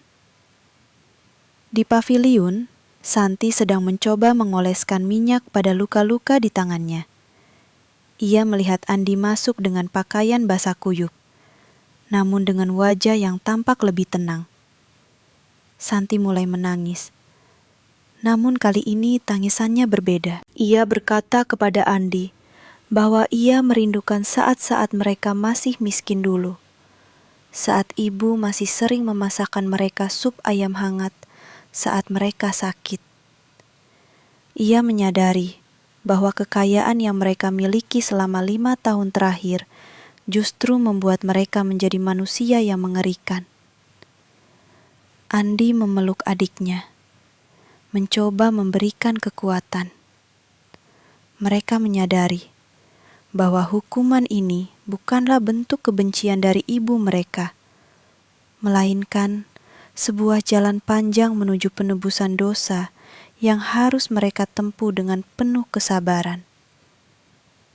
Bulan ketiga bekerja di dapur pusat Rasa Ibu menjadi masa yang paling berat bagi mental Andi dan Santi. Tubuh mereka mungkin sudah mulai terbiasa dengan rasa lelah, namun ego mereka masih sering memberontak di saat-saat sepi. Suatu sore, saat Andi sedang membuang sampah di gang belakang restoran, sebuah mobil sedan mewah berwarna hitam berhenti tepat di sampingnya. Kaca mobil diturunkan perlahan, menampakkan sosok pria parubaya dengan senyum yang licin. Pria itu adalah Bondan, mantan rekan bisnis Andi yang dulu ikut andil dalam kegagalan restoran lamanya, dengan memberikan pinjaman berbunga tinggi yang menjebak. Andi terkejut. Ada rasa malu yang mendalam saat ia berdiri di sana dengan pakaian buruh yang kotor, di depan orang yang dulu mengenalnya sebagai pengusaha sukses. Bondan tidak mengejek. Ia justru menunjukkan rasa simpati yang terasa sangat nyata. Ia turun dari mobil, menghampiri Andi, dan berkata betapa sedihnya ia melihat seorang kawan lama diperlakukan seperti pelayan oleh ibunya sendiri. Bondan mulai menyebarkan racun kata-katanya. Ia mengatakan bahwa Bunda Rahayu sengaja melakukan ini bukan untuk mendidik, melainkan untuk membalas dendam dan mempermalukan mereka di depan umum. Ia menyebut Bunda Rahayu sebagai wanita yang telah dibutakan oleh kekuasaan dan kekayaan baru, hingga tega menyiksa darah dagingnya sendiri. Andi terdiam. Kata-kata Bondan seolah menyentuh luka lama di hatinya, yang belum sepenuhnya sembuh. Bondan kemudian menawarkan sebuah jalan keluar yang sangat menggiurkan. Ia mengaku memiliki investor besar yang ingin menghancurkan dominasi Rasa Ibu di pasar kuliner. Syaratnya sederhana. Andi hanya perlu memberikan formula rahasia bumbu dasar yang selama ini dijaga ketat oleh Bunda Rahayu, serta beberapa dokumen keuangan perusahaan. Jika Andi setuju, Bondan berjanji akan melunasi semua utang Andi, mengembalikan lahan restorannya, dan memberinya modal besar untuk memulai bisnis baru yang jauh lebih megah. Ini adalah godaan yang sangat besar, sebuah tiket emas untuk keluar dari penderitaan dapur yang panas, menuju kursi empuk direktur. Malam itu, di pavilion yang sempit, Andi menceritakan tawaran Bondan kepada Santi. Mata Santi langsung berbinar mendengar peluang untuk kembali ke kehidupan lamanya. Ia sangat ingin segera melepaskan celemek plastiknya dan kembali mengenakan pakaian desainer. Santi mulai menghasut Andi, mengatakan bahwa ibu mereka memang sudah tidak sayang lagi kepada mereka. Ia mengingatkan Andi tentang betapa kerasnya tugas yang diberikan Maya setiap hari. Menurut Santi, mencuri satu resep bukanlah sebuah kejahatan besar jika dibandingkan dengan penderitaan yang telah mereka alami selama 3 bulan terakhir. Mereka berdua terjebak dalam pusaran keraguan yang sangat hebat antara rasa syukur karena telah diberikan tempat tinggal atau keinginan untuk membalas dendam atas hukuman ini. Keesokan harinya, suasana di kantor pusat sangat sibuk. Bunda Rahayu harus pergi keluar kota untuk meninjau pembukaan cabang baru, sehingga pengawasan dapur diserahkan sepenuhnya kepada Maya. Ini adalah kesempatan yang dikatakan Bondan. Andi dan Santi mulai merencanakan tindakan mereka. Saat jam istirahat sore, ketika dapur mulai sepi, Andi menyelinap masuk ke ruang kerja ibunya. Tangannya gemetar saat mencoba membuka laci meja yang berisi buku resep legendaris itu. Di saat yang sama, Santi bertugas mengawasi pintu luar. Hatinya berdegup sangat kencang. Takut jika Maya atau pekerja lain memergoki mereka. Andi berhasil menemukan buku tua itu.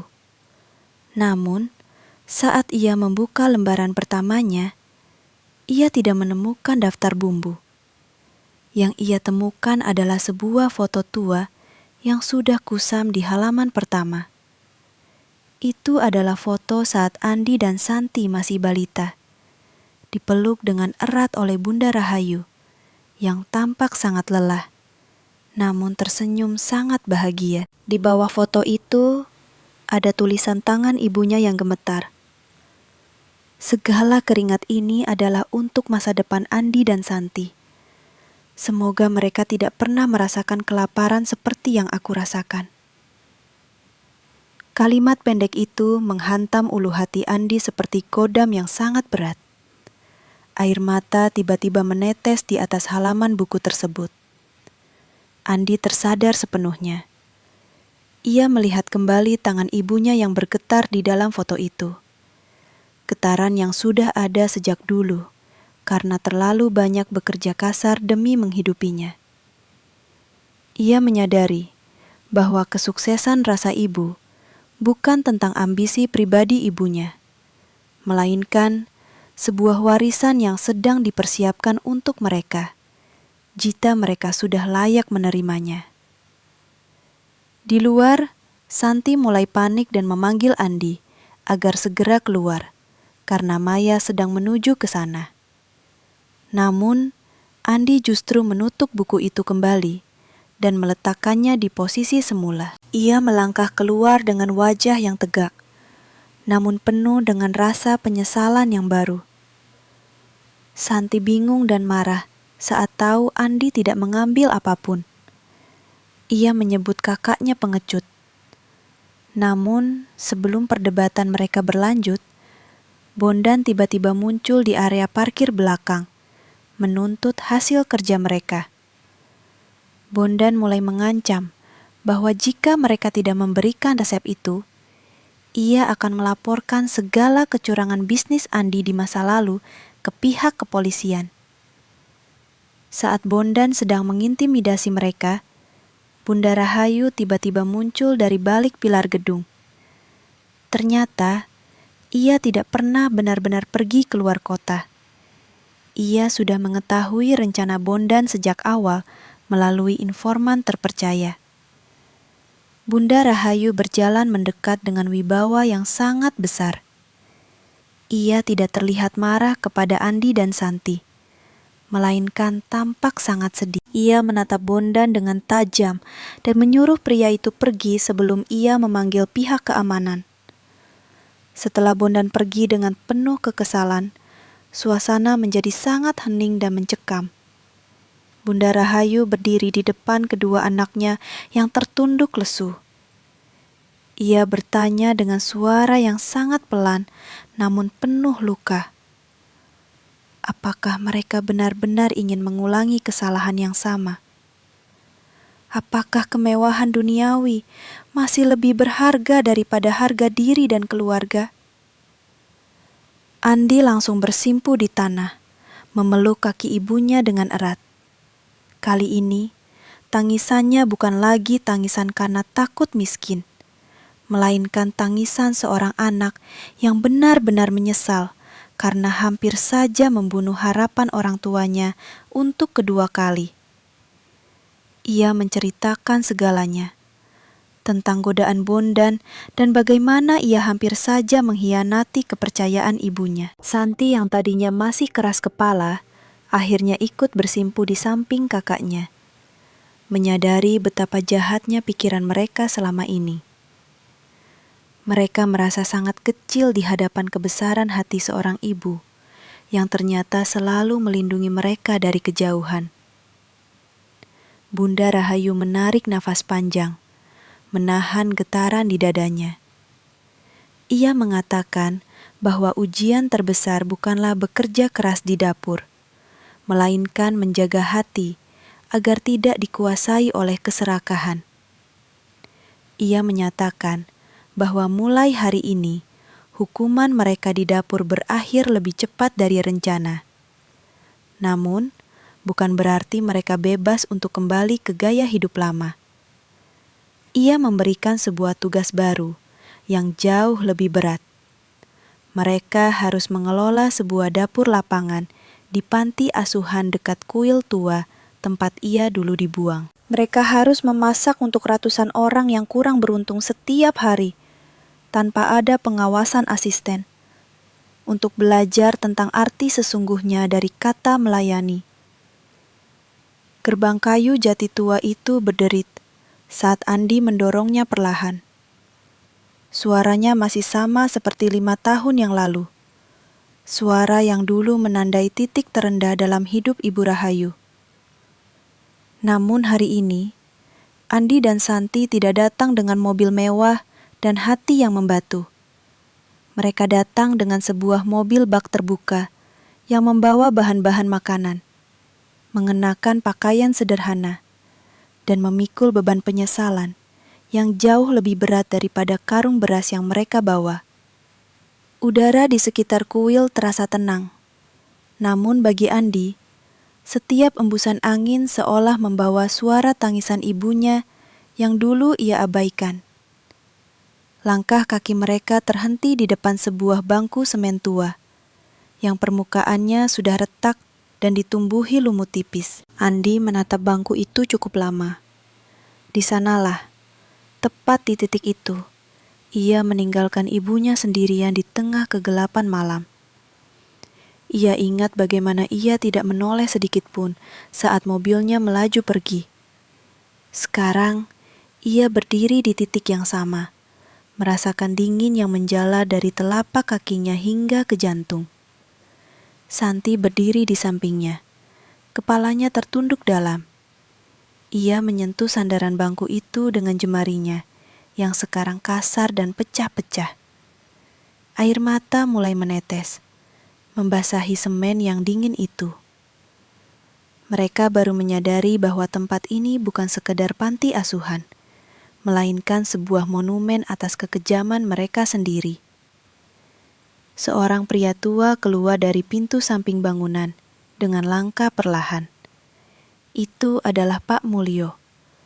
Rambutnya sudah sepenuhnya memutih, namun tatapan matanya tetap tenang dan penuh kebijaksanaan. Pak Mulyo memandang kedua orang asing di hadapannya dengan dahi berkerut, mencoba mengenali wajah-wajah yang tampak sangat berantakan secara emosional itu.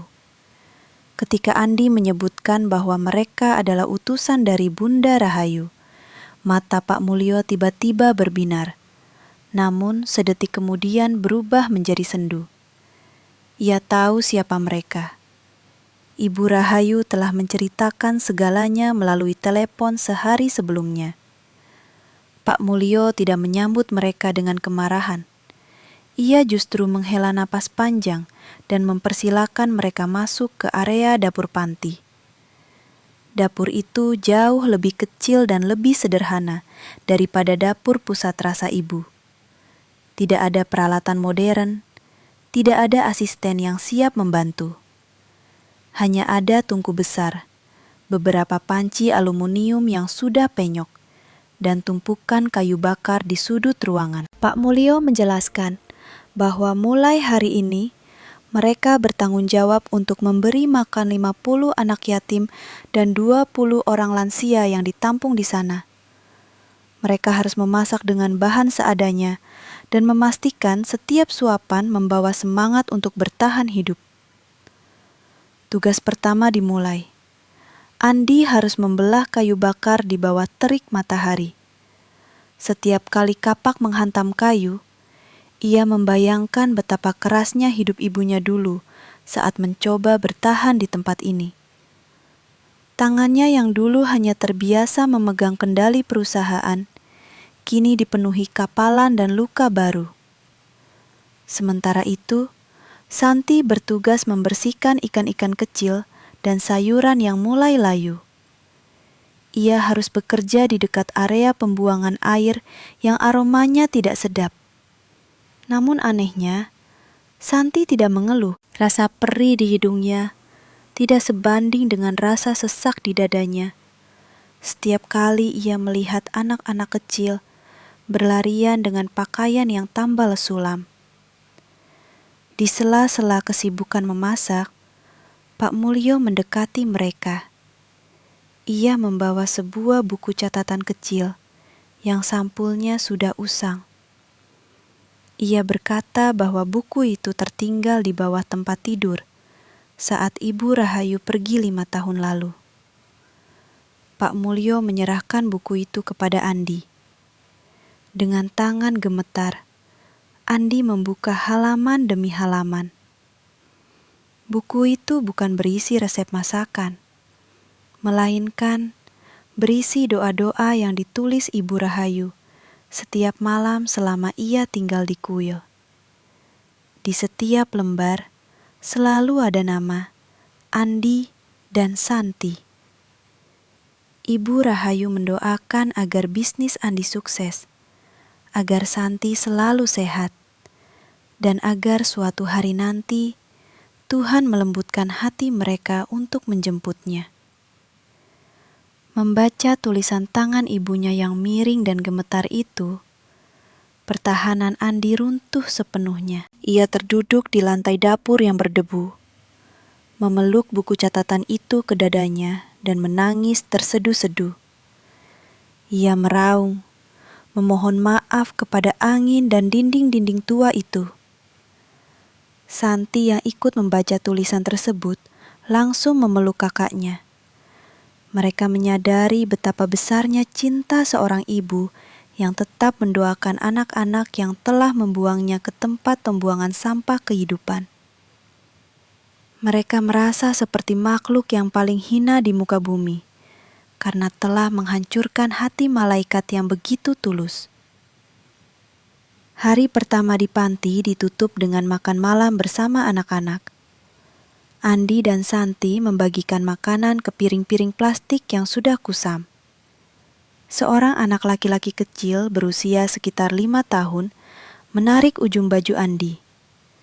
Anak itu berterima kasih karena masakan hari ini rasanya sangat enak. Seperti rasa masakan ibu yang ada di surga, katanya polos. Kata-kata anak itu seperti sebuah pujian sekaligus hukuman bagi Andi. Ia menyadari bahwa selama ini ia telah membuang surga dari hidupnya demi mengejar dunia yang fana. Malam itu, Andi dan Santi tidur di kamar kecil yang dulu ditempati ibu mereka. Kamar itu sempit dan lembab, namun bagi mereka, kamar itu terasa lebih berharga daripada hotel bintang 5 manapun. Mereka tidak bisa tidur nyenyak. Bayangan tentang bagaimana Ibu Rahayu menghabiskan malam-malam sepinya di ruangan ini terus menghantui. Mereka mulai berjanji satu sama lain bahwa mereka tidak akan meninggalkan panti ini sampai mereka benar-benar merasa layak untuk disebut sebagai anak kembali. Mereka ingin menebus setiap detik air mata yang telah jatuh dari mata ibunya. Perjalanan di kuil tua ini menjadi awal dari penyembuhan jiwa mereka. Di sini, di tempat yang penuh dengan kekurangan materi, mereka justru menemukan kekayaan batin yang selama ini hilang. Mereka belajar bahwa hidup bukan tentang seberapa banyak kita memiliki, tetapi seberapa banyak kita bisa memberi dengan hati yang tulus. Andi mulai memperbaiki atap panti yang bocor. Sementara Santi mulai mengajari anak-anak membaca dan menulis di sore hari. Perubahan ini terjadi secara alami, bukan karena perintah Bunda Rahayu, melainkan karena panggilan jiwa yang telah lama terkubur di bawah tumpukan keserakahan. Setiap minggu, Bunda Rahayu memantau perkembangan mereka dari jauh, melalui laporan Pak Mulyo. Pak Mulyo menceritakan bagaimana Andi dan Santi bekerja tanpa kenal lelah, bagaimana mereka mulai dicintai oleh penghuni panti, dan bagaimana mereka sering menghabiskan waktu dengan menangis sambil berdoa di bangku semen tua itu. Mendengar itu, Bunda Rahayu merasa hatinya mulai melunak. Ia tahu bahwa proses penghancuran ego anak-anaknya telah berhasil.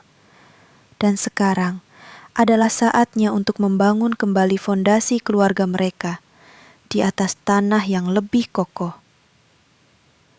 Langit di atas kuil tua itu tampak lebih pekat dari biasanya.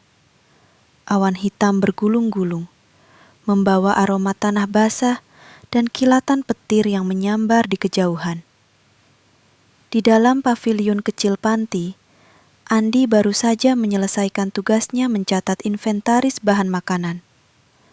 Tubuhnya terasa lelah, namun ada ketenangan yang belum pernah ia rasakan sebelumnya.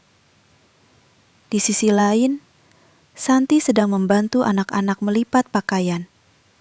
Tidak ada lagi keluhan tentang kuku yang rusak atau kulit yang kusam. Ia tertawa kecil saat seorang anak yatim menceritakan lelucon lucu. Namun, ketenangan itu tiba-tiba pecah saat sebuah dentuman keras terdengar dari arah bangunan utama, diikuti oleh teriakan histeris Pak Mulyo. Andi berlari keluar dengan jantung berdegup kencang. Ia melihat asap hitam tebal mengepul dari arah dapur panti. Ternyata, sebuah hubungan arus pendek listrik telah memicu percikan api yang dengan cepat menyambar tumpukan kayu bakar dan kain-kain di gudang. Api merambat sangat cepat karena bangunan panti itu sebagian besar terbuat dari kayu tua yang sudah kering. Teriakan kebakaran menggema, membelah kesunyian malam yang mencekam. Anak-anak kecil mulai berlarian keluar dengan wajah penuh ketakutan, sementara para lansia yang kesulitan berjalan terjebak di dalam kamar mereka yang mulai dipenuhi asap. Tanpa pikir panjang, Andi merobek sebagian bajunya, membasahinya dengan air, dan melilitkannya di wajah. Ia tidak lagi memikirkan keselamatannya sendiri. Ia tidak memikirkan jas mahalnya yang dulu selalu ia jaga agar tidak terkena debu. Ia hanya memikirkan satu hal. Tidak boleh ada satu pun nyawa yang hilang di tempat yang telah menyelamatkan ibunya ini. Andi menerjang masuk ke dalam koridor yang panas membara. Ia melihat seorang kakek tua yang lumpuh terjebak di sudut kamar. Andi menggendong kakek itu di pundaknya, menahan panas yang menyengat kulitnya, dan membawanya keluar menuju halaman dengan sisa-sisa kekuatannya. Santi juga tidak tinggal diam. Ia yang dulu sangat takut dengan kotoran dan api, kini berdiri di garda depan untuk mengevakuasi anak-anak panti. Ia menggendong 2 anak sekaligus di tangannya, menuntun mereka melewati reruntuhan yang jatuh dari langit-langit. Rambutnya terkena percikan api, wajahnya penuh jelaga hitam. Namun matanya memancarkan keberanian yang luar biasa. Ia terus kembali masuk ke dalam gedung yang mulai runtuh, memastikan tidak ada anak yang tertinggal di bawah tempat tidur atau di dalam lemari karena ketakutan.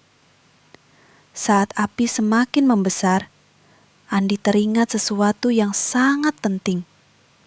Buku catatan doa ibunya masih tertinggal di kamar kecil yang dulu ditempati Ibu Rahayu. Kamar yang sekarang ia tempati. Bagi Andi, Buku itu adalah satu-satunya harta karun yang menghubungkan jiwanya dengan maaf dari ibunya. Ia kembali berlari masuk, meskipun Pak Mulyo mencoba menahannya. Asap sudah sangat tebal, membuat jarak pandang hanya beberapa sentimeter. Andi merangkak di lantai, menahan sesak di paru-parunya. Ia berhasil meraih buku itu. Namun, sebuah balok kayu besar yang terbakar jatuh menimpa kaki kanannya. Andi mengerang kesakitan, namun ia tetap memeluk buku itu erat-erat di dadanya. Di halaman panti, suasana sangat kacau. Mobil pemadam kebakaran belum tiba karena lokasi kuil yang berada di perbukitan terpencil. Santi menangis histeris memanggil nama kakaknya yang belum juga keluar dari gedung. Di saat-saat kritis itu, sebuah mobil mewah melaju kencang dan berhenti di depan gerbang. Bunda Rahayu turun dari mobil dengan wajah yang sangat pucat. Ia baru saja mendapatkan kabar tentang kebakaran ini. Ia melihat Santi yang berlumuran jelaga sedang ditenangkan oleh Pak Mulyo. Namun, saat ia menyadari Andi masih berada di dalam, Bunda Rahayu hampir jatuh pingsan. Ia berteriak memanggil nama putranya dengan suara yang menyayat hati. Tiba-tiba, dari balik kepulan asap tebal, sesosok bayangan muncul. Andi keluar dengan merangkak, menyeret kakinya yang terluka parah. Bajunya sudah sebagian terbakar. Wajahnya hampir tidak bisa dikenali karena luka bakar dan debu. Di tangannya, ia masih menggenggam erat buku catatan doa ibunya yang sudah sedikit hangus di bagian pinggirnya. Andi jatuh pingsan tepat di depan kaki ibunya. Bunda Rahayu bersimpuh, memangku kepala putranya di atas pangkuannya. Air matanya jatuh membasahi wajah Andi yang penuh luka. Ia tidak peduli dengan bangunan yang hancur. Ia tidak peduli dengan kerugian materi. Ia hanya melihat seorang anak yang telah memberikan nyawanya demi menebus kesalahan masa lalu. Santi berlari mendekat, memeluk ibu dan kakaknya sambil menangis terseduh-seduh. Ia menunjukkan anak-anak dan lansia yang berhasil ia selamatkan. Bunda Rahayu menatap kedua anaknya dengan pandangan yang penuh dengan pengampunan yang mutlak. Ia melihat ketulusan yang sesungguhnya di mata mereka.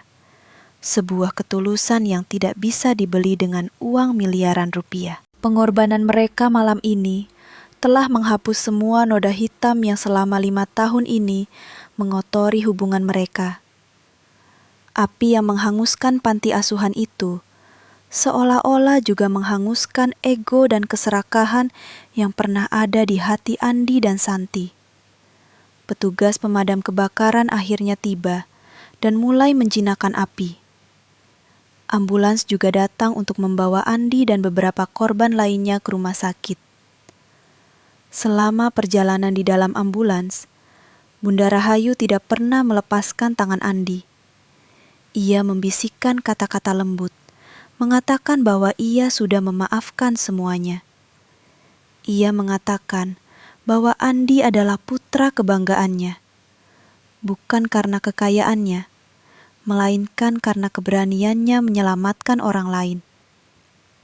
Andi yang sempat siuman sejenak, hanya bisa tersenyum lemah dan membisikkan kata ibu, sebelum akhirnya kembali tak sadarkan diri karena pengaruh obat penenang. Di rumah sakit, Santi duduk di samping ranjang Andi bersama Bunda Rahayu.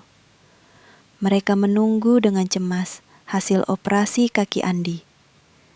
Selama menunggu, mereka mulai berbicara dari hati ke hati. Santi mengakui segala rasa irinya di masa lalu, segala kesombongannya yang tidak beralasan. Bunda Rahayu mendengarkan dengan penuh kesabaran, sesekali mengusap rambut putrinya yang sekarang terasa kasar. Tidak ada lagi jarak di antara mereka. Ruang tunggu rumah sakit yang dingin itu justru menjadi tempat yang sangat hangat karena kembalinya rasa saling memiliki di antara mereka. Bunda Rahayu kemudian membuat sebuah pengumuman penting. Ia memutuskan untuk membangun kembali panti asuhan kuil tua itu, menjadi bangunan yang jauh lebih megah dan aman. Ia akan menamakannya Panti Rahayu Andi Santi, sebagai simbol dari kembalinya keluarga mereka. Ia juga menyatakan bahwa masa hukuman Andi dan Santi telah selesai. Namun, ia tidak akan memberikan kemewahan secara cuma-cuma lagi. Ia akan menempatkan Andi sebagai manajer operasional di yayasan sosial perusahaan, sementara Santi akan mengelola program edukasi bagi anak-anak kurang beruntung. Mereka akan tetap bekerja keras, namun kali ini untuk kebahagiaan orang lain, bukan untuk gengsi pribadi. Momen ini menjadi titik balik bagi semua orang. Pak Surya yang datang menyusul ke rumah sakit juga merasa terharu melihat pemandangan itu. Ia menyadari bahwa misi utamanya membantu Ibu Rahayu telah tercapai, bukan hanya membuatnya kaya raya, tapi mengembalikan keluarganya yang hilang. Pak Surya berjanji akan terus mendukung keluarga Rahayu dalam menjalankan misi kemanusiaan mereka. Bagi Bunda Rahayu, ini adalah kemenangan terbesar dalam hidupnya. Ia berhasil membuktikan bahwa cinta kasih seorang ibu memiliki kekuatan untuk memurnikan jiwa yang paling gelap sekalipun. 3 minggu telah berlalu, sejak malam kebakaran yang mengubah segalanya. Langit sore di depan rumah lama mereka tampak berwarna jingga keemasan, memberikan pantulan cahaya yang hangat pada jendela-jendela kaca yang kini telah bersih berkilauan. Andi turun dari mobil dengan perlahan. Tangannya menggenggam erat sebuah tongkat kayu yang membantunya menopang kaki kanannya yang kini pincang permanen. Di sampingnya, Santi melangkah dengan wajah yang tenang. Tanpa riasan tebal, hanya ada senyuman tulus yang menghiasi bibirnya. Mereka berdiri di depan pagar rumah itu. Rumah yang pernah menjadi saksi keangkuhan mereka, dan kini menjadi saksi kepulangan jiwa mereka yang telah lahir baru.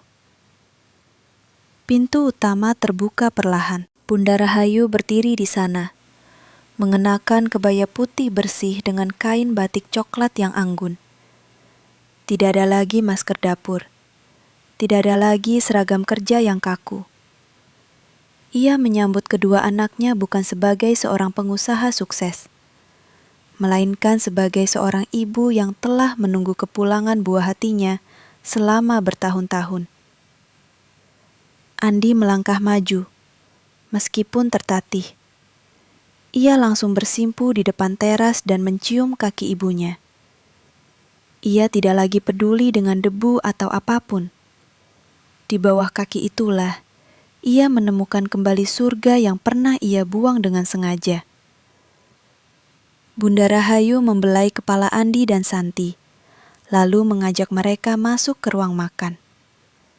Di atas meja jati panjang itu, telah tersedia berbagai macam hidangan yang sangat mereka kenal. Bau harum sup ayam, rendang yang bumbunya meresap, dan sayur lodeh favorit mendiang ayah mereka memenuhi udara. Namun, ada satu hal yang berbeda. Di tengah meja, terdapat sebuah kursi kosong, yang di depannya diletakkan sebuah piring berisi nasi putih dan sepotong tahu goreng sederhana. Andi dan Santi menatap kursi itu dengan bingung. Bunda Rahayu meminta mereka duduk. Dengan suara yang sangat tenang dan penuh kasih, ia mulai bercerita. Ia menjelaskan bahwa selama 5 tahun terakhir, setiap malam ia selalu menyiapkan 1 piring tambahan di meja makannya, dimanapun ia berada. Ia selalu berharap bahwa entah bagaimana caranya, Andi atau Santi akan mengetuk pintunya dan meminta makan malam. Piring kosong itu adalah simbol dari harapannya yang tidak pernah mati. Bunda Rahayu mengaku bahwa ia membeli kembali rumah ini bukan untuk menunjukkan kekuasaan, melainkan karena ia ingin saat anak-anaknya jatuh dan tidak punya tempat untuk pergi, rumah ini tetap menjadi milik mereka. Air mata Andi dan Santi tumpah seketika. Mereka menyadari bahwa selama mereka sibuk membenci dan melupakan ibu mereka, sang ibu justru sibuk membangun jaring pengaman agar mereka tidak hancur saat mereka gagal. Bunda Rahayu kemudian mengeluarkan sebuah kotak kayu kecil dari balik meja. Ia membukanya, memperlihatkan 2 buah kunci emas dan sebuah surat wasiat yang telah dilegalisasi. Ia menyatakan bahwa mulai hari ini, seluruh aset rasa ibu dan kepemilikan rumah ini dialihkan kembali atas nama Andi dan Santi. Namun, ia memberikan sebuah wasiat terakhir yang tidak bisa diganggu-gugat.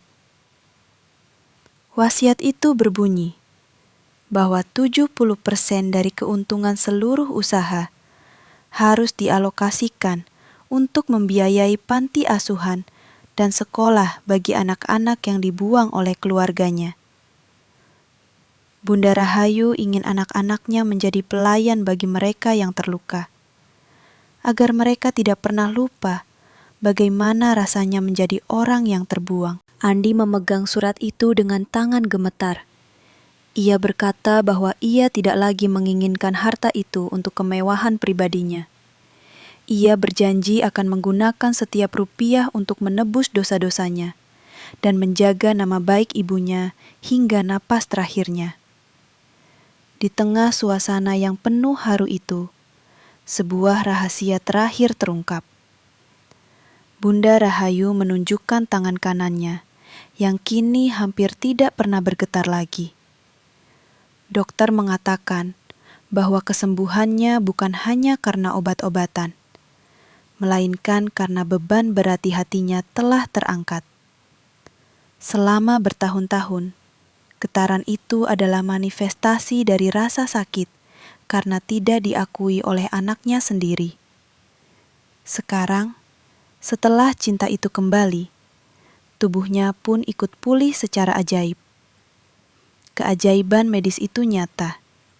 Namun, keajaiban cinta seorang ibu jauh lebih nyata dan luar biasa kekuatannya. Mereka mulai menyantap makan malam itu bersama-sama. Tidak ada lagi suara denting piring yang kaku. Yang ada hanyalah suara tawa kecil dan percakapan hangat tentang masa depan. Andi bercerita tentang rencananya membangun sayap baru di panti asuhan. Sementara Santi berencana membuka kelas memasak bagi anak-anak yatim, agar mereka memiliki keahlian saat dewasa nanti. Bunda Rahayu mendengarkan dengan mata yang berbinar bahagia. Ia merasa tugasnya sebagai orang tua telah selesai dengan sempurna. Ia telah berhasil mendidik anak-anaknya, bukan menjadi orang kaya, melainkan menjadi orang yang memiliki jiwa. Malam semakin larut, namun kehangatan di ruang makan itu tidak memudar. Sebelum mereka beristirahat, Bunda Rahayu mengajak Andi dan Santi ke halaman belakang, tepat di bawah pohon mangga yang dulu ditanam oleh ayahnya. Di sana, mereka menanam sebuah bibit melati baru. Bunda Rahayu berkata bahwa hidup ini seperti tanaman. Jika kita menyiramnya dengan kebencian, ia akan berbuah racun. Namun, jika kita menyiramnya dengan kasih dan kesabaran, ia akan mewangikan seluruh dunia. Mereka bertiga memegang sekop bersama-sama, menimbun akar bibit itu dengan tanah. Sebuah simbol dari awal kehidupan baru yang lebih suci. Kisah ini ditutup dengan sebuah adegan di mana Andi dan Santi mengantar ibunya menuju kamar tidur. Mereka menyelimuti ibunya, mencium keningnya, dan mengucapkan kata, "Aku sayang ibu," yang tulus. Kata yang selama 5 tahun menghilang dari kamus hidup mereka. Bunda Rahayu tersenyum dalam tidurnya. Di luar, bintang-bintang bersinar sangat terang. Seolah-olah alam semesta ikut merayakan kembalinya sebuah keluarga yang sempat hancur. Roda nasib memang berputar. Terkadang membawa kita ke lumpur yang paling dalam, namun hanya untuk membersihkan kotoran yang menempel di hati kita, agar kita bisa bersinar lebih terang dari sebelumnya. Setiap orang yang mendengar kisah ini akan selalu ingat satu hal. Jangan pernah membuang tangan yang telah membesarkanmu, karena di tangan yang keriput dan bergetar itu tersimpan doa-doa yang sanggup menggerakkan pintu langit. Keberhasilan tanpa bakti kepada orang tua hanyalah istana pasir yang akan runtuh saat ombak ujian datang. Dan bagi Ibu Rahayu, 5 tahun penderitaannya adalah harga kecil yang rela ia bayar demi melihat anak-anaknya kembali menjadi manusia yang memiliki nurani.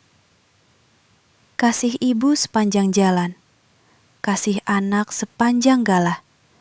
Namun di rumah ini, kasih itu kini telah menyatu, menjadi abadi dalam balutan rasa yang takkan pernah pudar oleh waktu. Selesai.